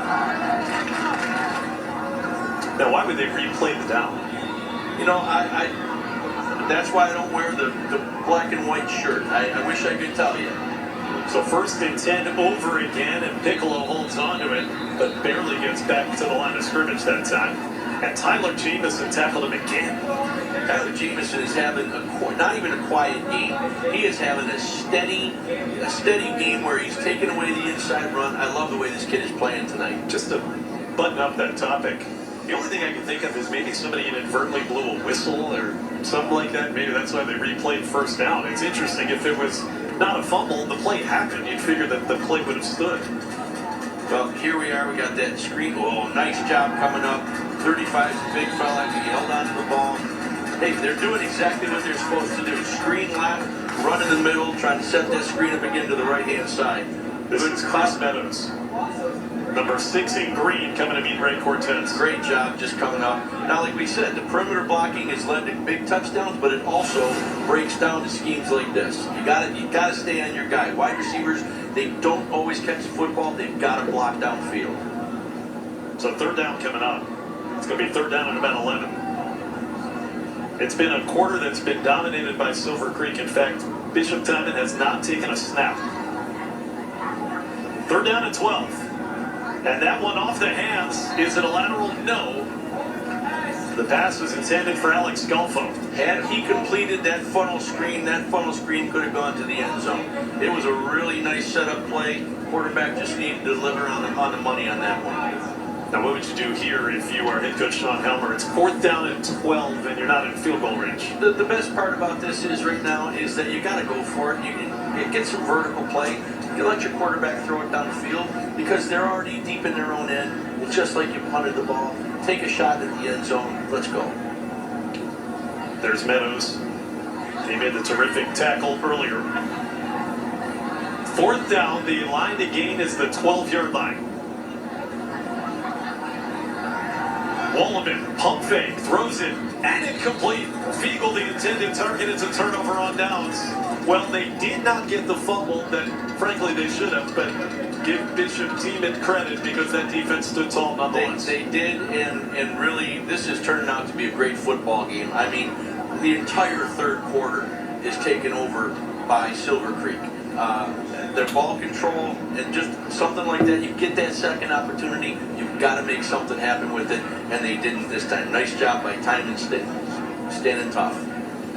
And so for the first time we see Jeff Pilarski, the quarterback, on the field in the third quarter. He had 3 touchdown passes in the first half. And into the middle goes the handoff. Gerald McLeod, the freshman. This is good football by Coach Weiser. Right now, he's going to have to run the football. His defense was on the field for quite a long time. His guys need a break. McLeod, a wide receiver. They've also handed it to him a few times here in this game. A lot of versatility on this team. Second down and 4. Pilarski to the outside, and he overshot Meadows. That was open there, but unable to connect. It's going to be third down and 4. Well, I mean, Bishop Timon is going to take the outside all day long if they toss the ball out. Everything that Silver Creek is doing is to take away the inside run right now. I get the feeling that the home team, the Tigers, they really need a first down, if no other reason here, Scott, just to give their defense a little bit of a breather. I agree with that completely. And look at, you got. Well, they're not going to get it. Silver Creek is really a different football team than they were in the first half. They've established the run. They didn't make the mistake in the third quarter, and this is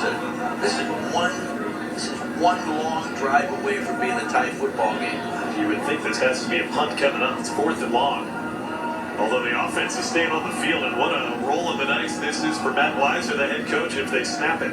He's going to bark them, try to pull them off, or they're pooch kicking it right now. This is actually a pretty good play. It is Pilarski, and it's a good-looking pooch, and there's nobody back there.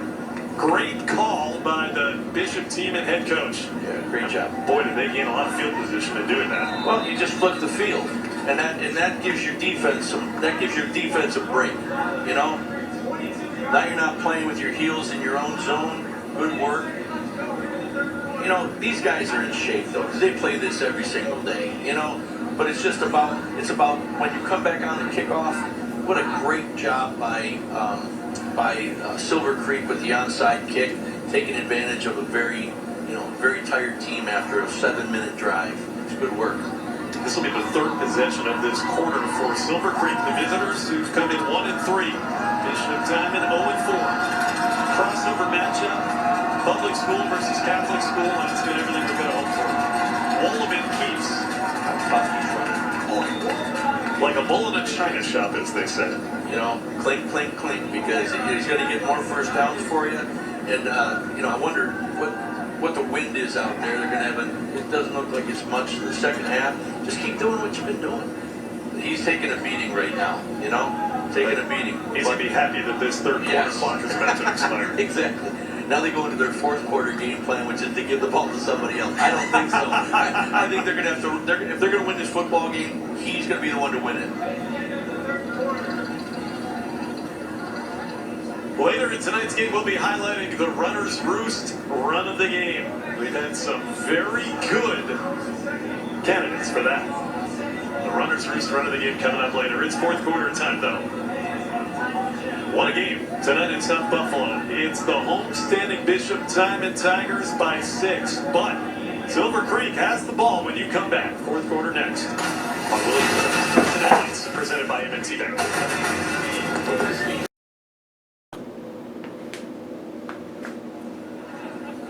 Tonight's Smile of the Game is brought to you by iSmile Spas and Dr. Todd Shatkin, DDS. Call 43-SMILE today for your winning smile. There's some winning smiles all over Mulroy Park here on this Thursday night in South Buffalo. Dads, cheerleaders, kids, 7th, 8th graders.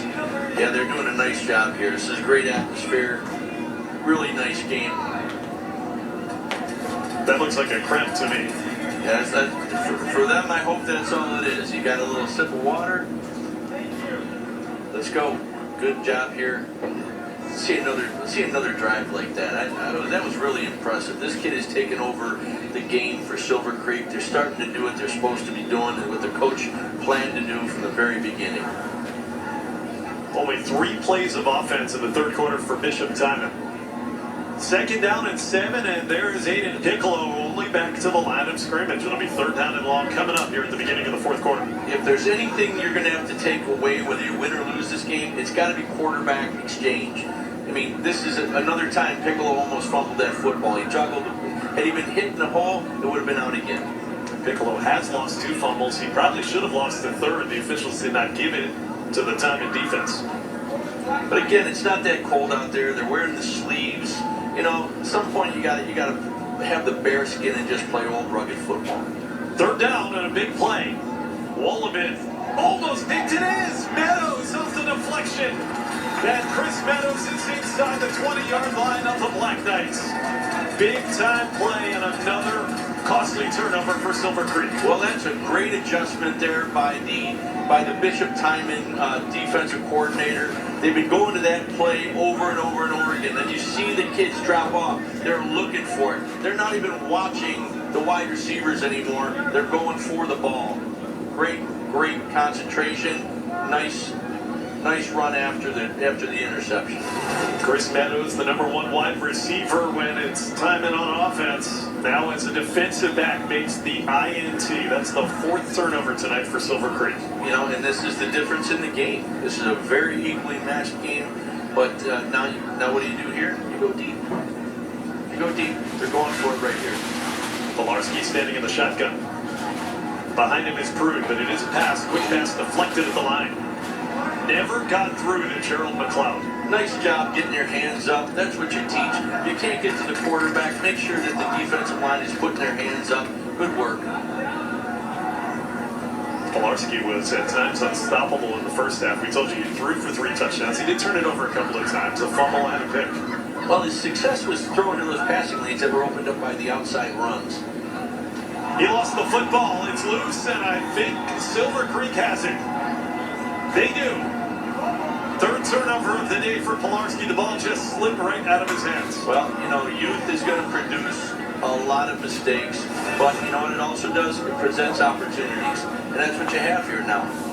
This ball could have been, you know, and it wasn't even him fumbling. Wow. I think it was the running back. The running back came up to step in like he was supposed to in a pass pro, but the quarterback's supposed to have that out in the first 2 steps. There's big Jonah Fox who recovered the fumble. That's a gift. It is. Clarence Prude ran right into his own quarterback's arm. And look, he goes from recovering right back to the offensive line. These kids are all playing tough. Outside zone, stretch. Very well played by number 51 again. That's Tyler Jameson in the backfield. You know, as far as Tyler Jameson goes, he's making a case for himself to be the player of the game. Pilarski would have been the player of the game in the first half, but this kid has been consistent the entire game. He's made big plays all game long. Love him, really. This is a kid I would recruit. Great looking kid. Timeout ball here by Silver Creek. They've got 3. They're going to use one of them. So it's a big series, and Coach Helmer wants to talk it over. We'll be back. More fourth quarter action in a one-score game on William Matar's Thursday Night Lights, presented by M&T Bank. It's a good football game. In a year where so much has changed, some things haven't. Our dedication to providing comprehensive stroke care where and when you need it. Our commitment to innovating in vascular care like we have for more than 50 years. And our passion for delivering the highest level of cardiac care 5 years running. Catholic Health, the right way to care.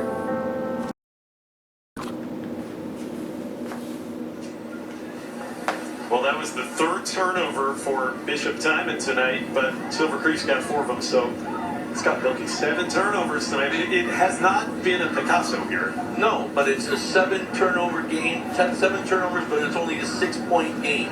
So no matter what the mistakes that have been going on, you know what? These teams are recovering. You've seen good adjustments by the coaches at halftime. Bishop Timon owned the first half. Silver Creek has owned the second half, and it's only been the mistakes that they've just done a great job in adjustment, but everybody needs to work on taking care of the football. Let's go back to the last one. And as you said, this is probably not Jeff Pilarski's fault. Watch his running back hit him. Well, you know, this didn't have to be. What the problem is here is Pilarski didn't have to look. This should have been out immediately. He didn't have to add the concept of the fake on. The ball should have turned. He had it. Should have turned to throw it. So there was an extra step in there he didn't need to have in his sequence. But after that fumble, Tyler Jamison had a 6-yard tackle for loss. So second and very long.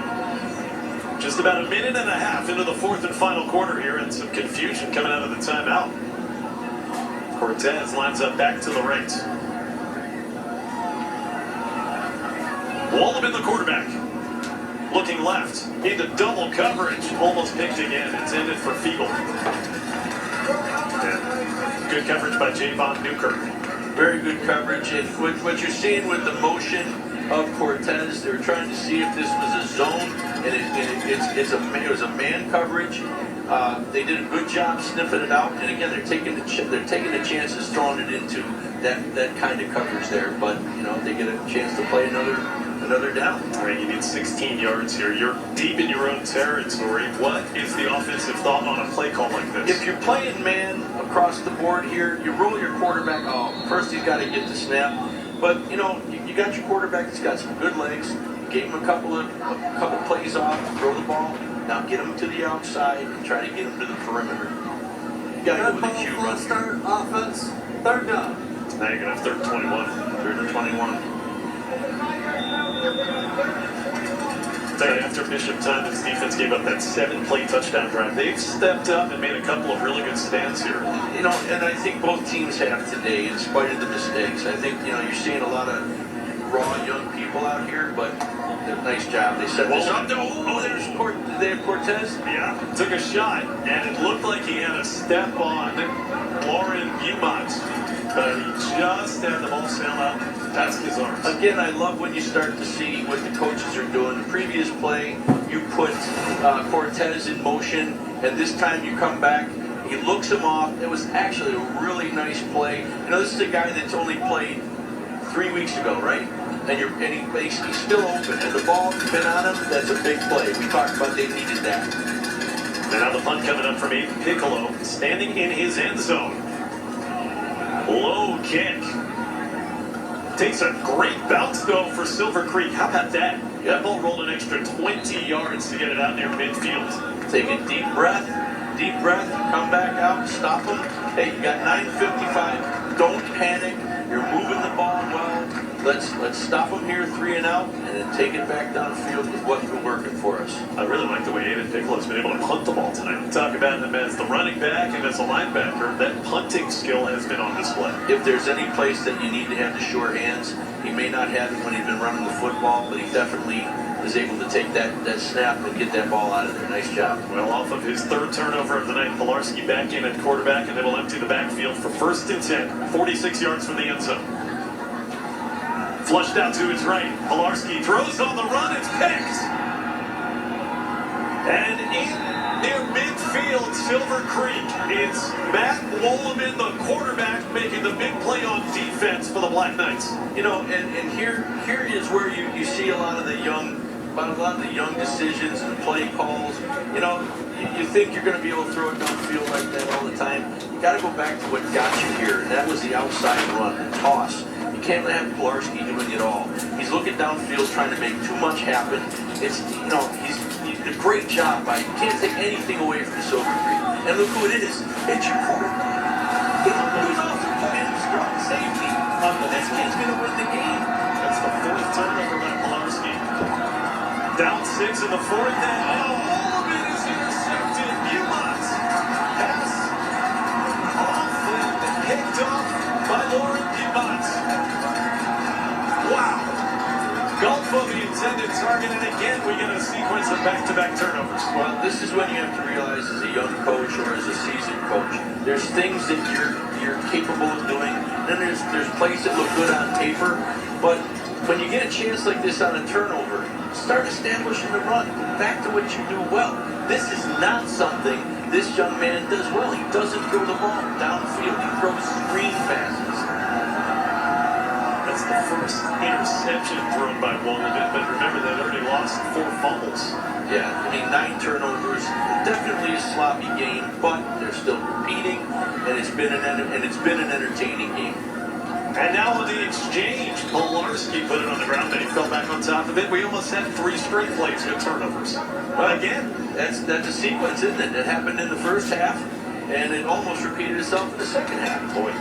So there have been 5 turnovers by Silver Creek. There have been 4 for Bishop Timon, 9 total in a heart-stopping 6-point game with 9 minutes to go. That's what I mean. It's only a 6-point game. Can you imagine what the potential is of these teams if they didn't turn the ball over? That's what you have to look at this as a coach, whether you get the win or the loss. From the 38-yard line, taken out and long, Clarence Pruitt hit the backfield, and the pressure came up front from Dawson Russo. Defensive end Russo's had a great game tonight. He's first man there. He has. He's played very well for them. He's been steady the entire game. You watch good use of the hands here. Nice job. He doesn't over-penetrate, comes down the line. You know, that's good football right there. And also Jonah Fox was in the middle of it, so it's 3rd and very long and a whistle.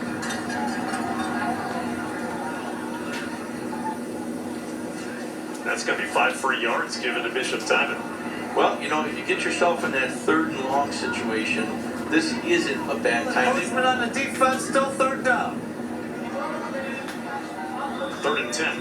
3rd and 10. You know, this isn't a bad time for that little pooch kick like we had before. You know, to bury him. If that's now you got 3rd and 10, now you're able to do this. Get half of it, then you can run or throw the pass next time. They're going to take this out into the flat here. One of the biggest plays of the game thus far for the Tigers offense. They'll run the option. Pilarski trying to get to the edge. Got a block. Pilarski, first down and more. Pilarski, an extra gear. Jeff Pilarski, touchdown. Nice job. And it's all set up. We talked about this. This is the perimeter run that opened everything up in the first quarter. I don't care how you do it. The edge has been here all night long. Matt Weiser goes back to the money that got him the lead to begin with in the first quarter, and they took a play out of Silver Creek's bag, and they ran the quarterback. Great play. That's a runner's roost touchdown, and runner's roost. We work hard so your feet don't have to. That's about 60 yards. 60 yards, and there was nobody that was going to catch him. This kid's a great athlete. Boy, what a mixed bag of a night for Pilarski. He has 4 touchdowns, 3 thrown, 1 rush, and he's turned it over 4 times. You know, hey, he gives one, he gets one, you know? Andrew Fino. No good. So the lead is 12, his second missed PAT. So don't go away. Silver Creek now down 2 scores. They'll have to try to respond when we come back. 26-14. William Matar's Thursday Night Lights, presented by M&T. Here's the Elio DiPaolo scoring summary for that last drive. Elio DiPaolo, the way Italian should taste. 3 plays, 58 yards. That comes after the interception Wolleben threw the pick to Beaumont. And then after about a 60-yard run later, it's now a two-score game again. And that man, Jeff Pilarski, I don't blame him for looking a little tired. He's had quite the night. Well, you know, the third quarter was the time of possession was 10 minutes, owned by Silver Creek. This is the difference in the game, is the big play that Bishop Timon has been able to churn up 4 times now. You know, I mean, what are they? I think they're 4 plays over 30 yards so far and tonight, and that you can't replace those. That's a great job. And Pilarski knew he had those kind of wheels, but I was really happy to see that they took advantage of that outside run like they did earlier in the game. So now here comes the can bottle return kickoff. Help us with your big event, can bottle return. Fino sends it down there. From about the 20-yard line, and Golfo is up across the 30. Alex Golfo to about the 32. It's point of the game now as we're getting close to about 7.5 minutes. And down 2 scores, feel like Silver Creek has to score, and you wonder, was that 5th turnover finally the death knell for this visiting Silver Creek team? We'll see. When you look at who they were in the third quarter, it's ball control. They do not have the big play downfield. At least we haven't seen it yet. So what do you do here? You've got to start stepping up your offense. A little no huddle, a little change, because you got to be able to score twice here. On 1st and 10, and Wolleben to keep.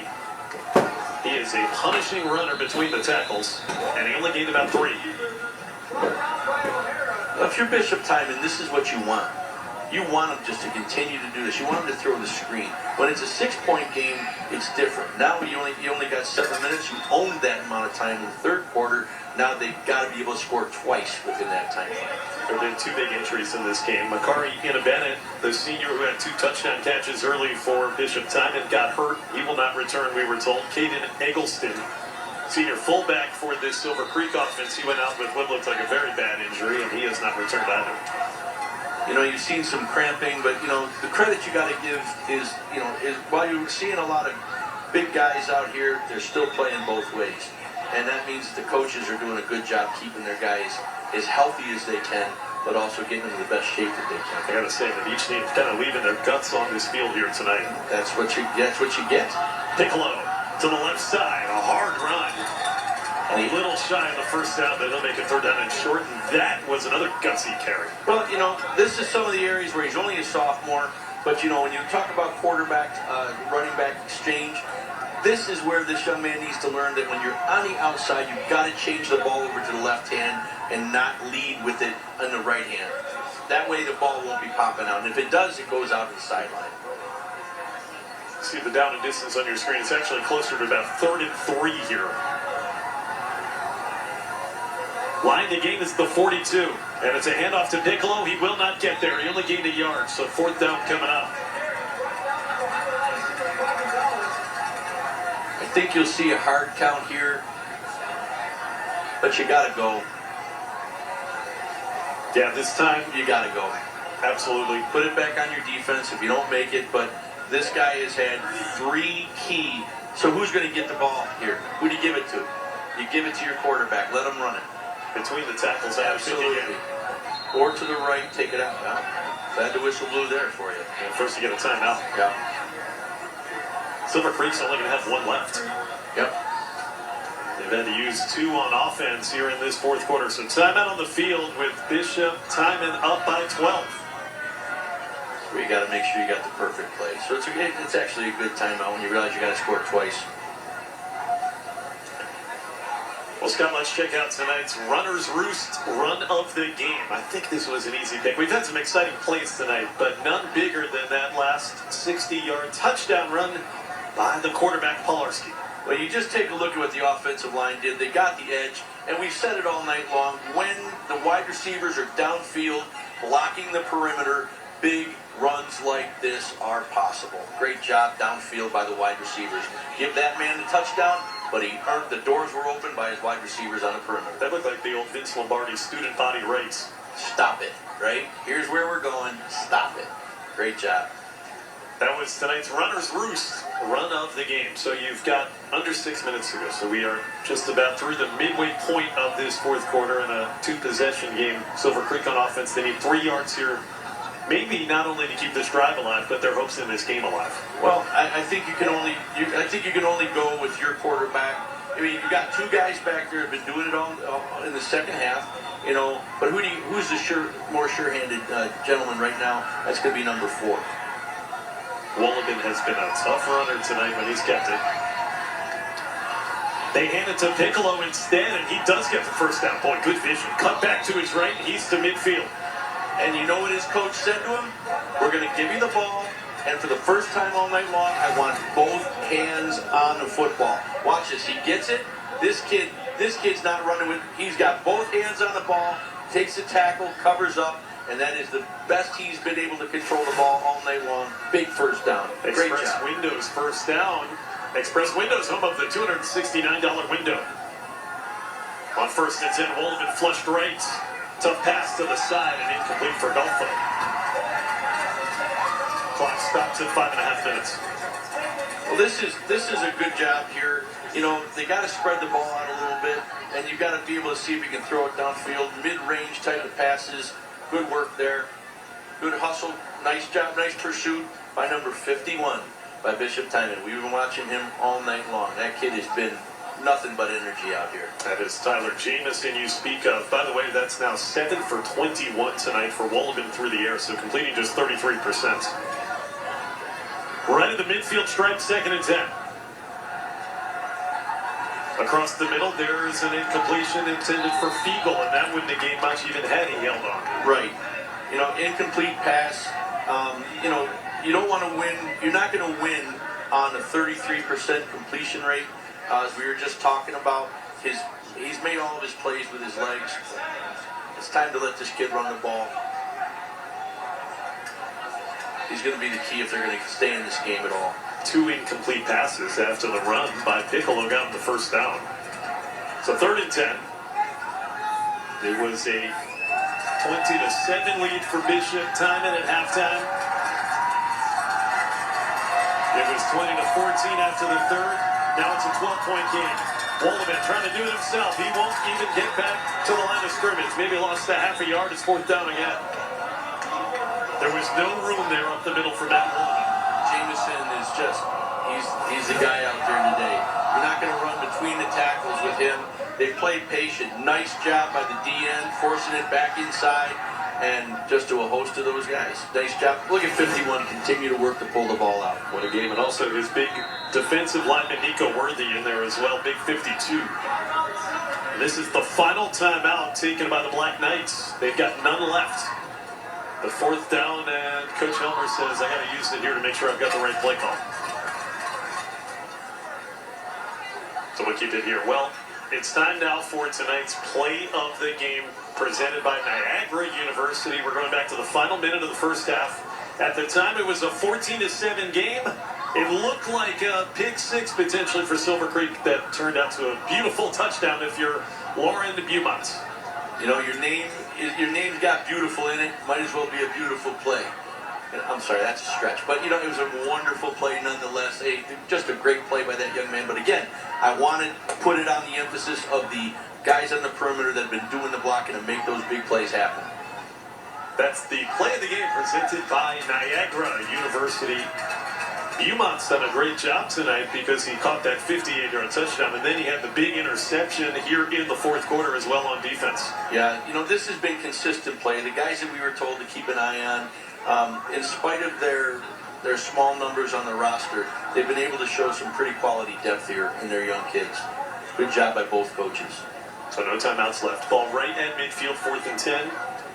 Last gasp potentially here for Silver Creek Forestville Central. Piccolo's got the ability to go 10 yards in a carry. So does your quarterback. I think you run the football here.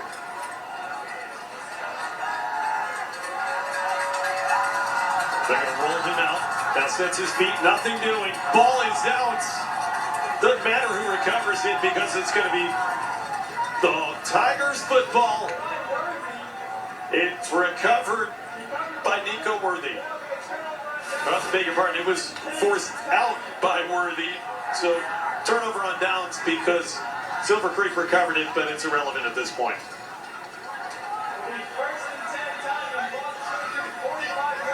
Couldn't even even get a pass off that time there. Too much pressure on Matt Wolleman. It's just not who they are. You know, you're playing from behind like this. You're trying to roll away from the quarterback's strength. You know, you want to roll and give him the best possible chance. Roll him to his right. You're going to throw the ball. You don't roll to his left to set up. It takes too much time. The pressure's been in his face all day long. 1st and 10 for Bishop Timon.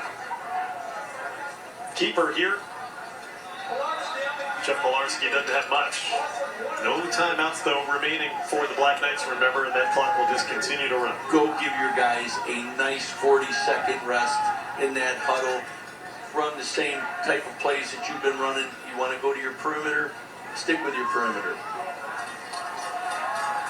Each team has scored 1 touchdown here in this second half. It looked like Silver Creek had all the momentum going into the 4th, but give Bishop Timon credit. They have pretty much taken it back away from them here in the final quarter. 2nd down pitch onto the edge. Pruitt is going to go out of bounds, but they say first he was progress stopped. Clock keeps running. It'll be 3rd down. You know, get him back in the huddle right now. You know, there's no reason to look at the sleeves right now. Let him walk back in the huddle. Walk up to the line of scrimmage. This is as important as a 2-minute drill. You have to learn how to run a 4-minute clock so you can run the clock down and win the football game.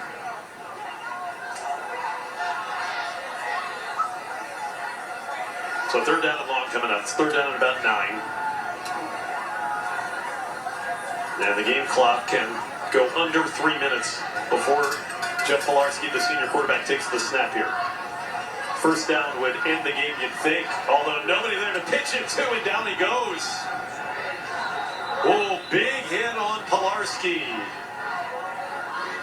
That's going to force you to figure a punt. The hit came from Jake Shumagala. Again, every time you get to say Shumagala, it's a great name. I just love the name. Now, was there supposed to be someone back here, or just nobody blocked Shumagala? I think the bottom line is you're trying to run misdirection when you don't have to run misdirection. Granted, you want to try something out if you never tried it in the game, but get your guys off the field with a win. So they will punt. Ball at midfield, 4th and 15, and Piccolo is back to receive the punt. Finn gets it away, and Piccolo cannot field it. It's going to be down at the 10-yard line with just over 2 minutes remaining. Tough situation to be in, but as a head football coach at Silver Creek, you have worked on a 2-minute. This is when you win or lose, you got to have a successful 2-minute drive here. Good punt there by Billy Finn. And here comes the Black Knights offense. You can see Piccolo has taken some punishment tonight as he limps off the field. That's a guy that you certainly want to have on there for this last drive. Yeah, I mean, he's taking some good shots. He's, when he's running well, he's doing it as well as anybody else that's out there. Just too much inconsistency with not being able to control the football and putting it on the ground. And do you have to throw it here down 2 scores, no timeouts? I think you've got a lot to work on. Well, they do, and they hit Cortez. Beg your pardon, that's not Cortez. They go for the first time tonight to Jorge Hesbin. This is something you have to work on. Is this a winnable game? Yeah, if you can get it downfield, get an onside kick, but without timeouts, this is going to be tough to make up. That is an Express Windows first down. So up to the 20-yard line. Clock is under 2 minutes, officially. Wolleman, look deep, nothing open, down he goes. And he was buried that time by Nico Worthy, who gets his 2nd sack of the contest. Great job up there. I mean, he plays with his hands. He got off the block and good motor all night long. 51 and 52. That's a heck of a 2-punch combo right there. Nico Worthy has been living in that backfield, and no real hurry here, although without any timeouts, it feels like maybe desperation time. There's still 85 yards from the end zone. These are key learning moments.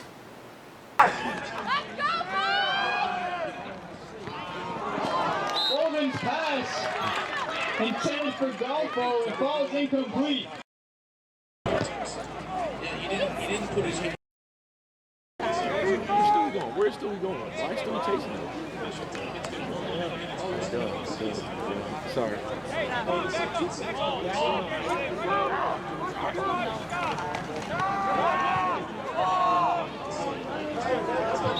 Walden's pass completed to Cortez.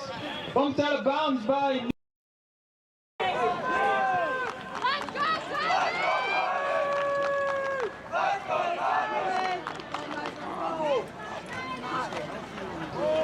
Holden! Holden! Walden sacked on the play by Tyler Jamison. Pilarski takes the knee.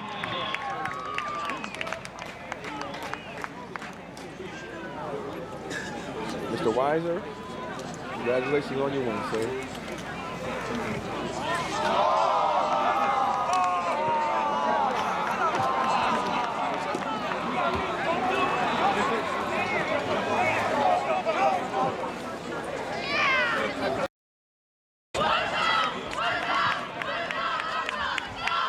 Pilarski takes a knee.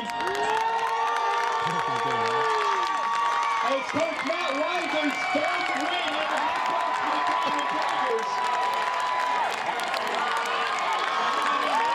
The final score tonight.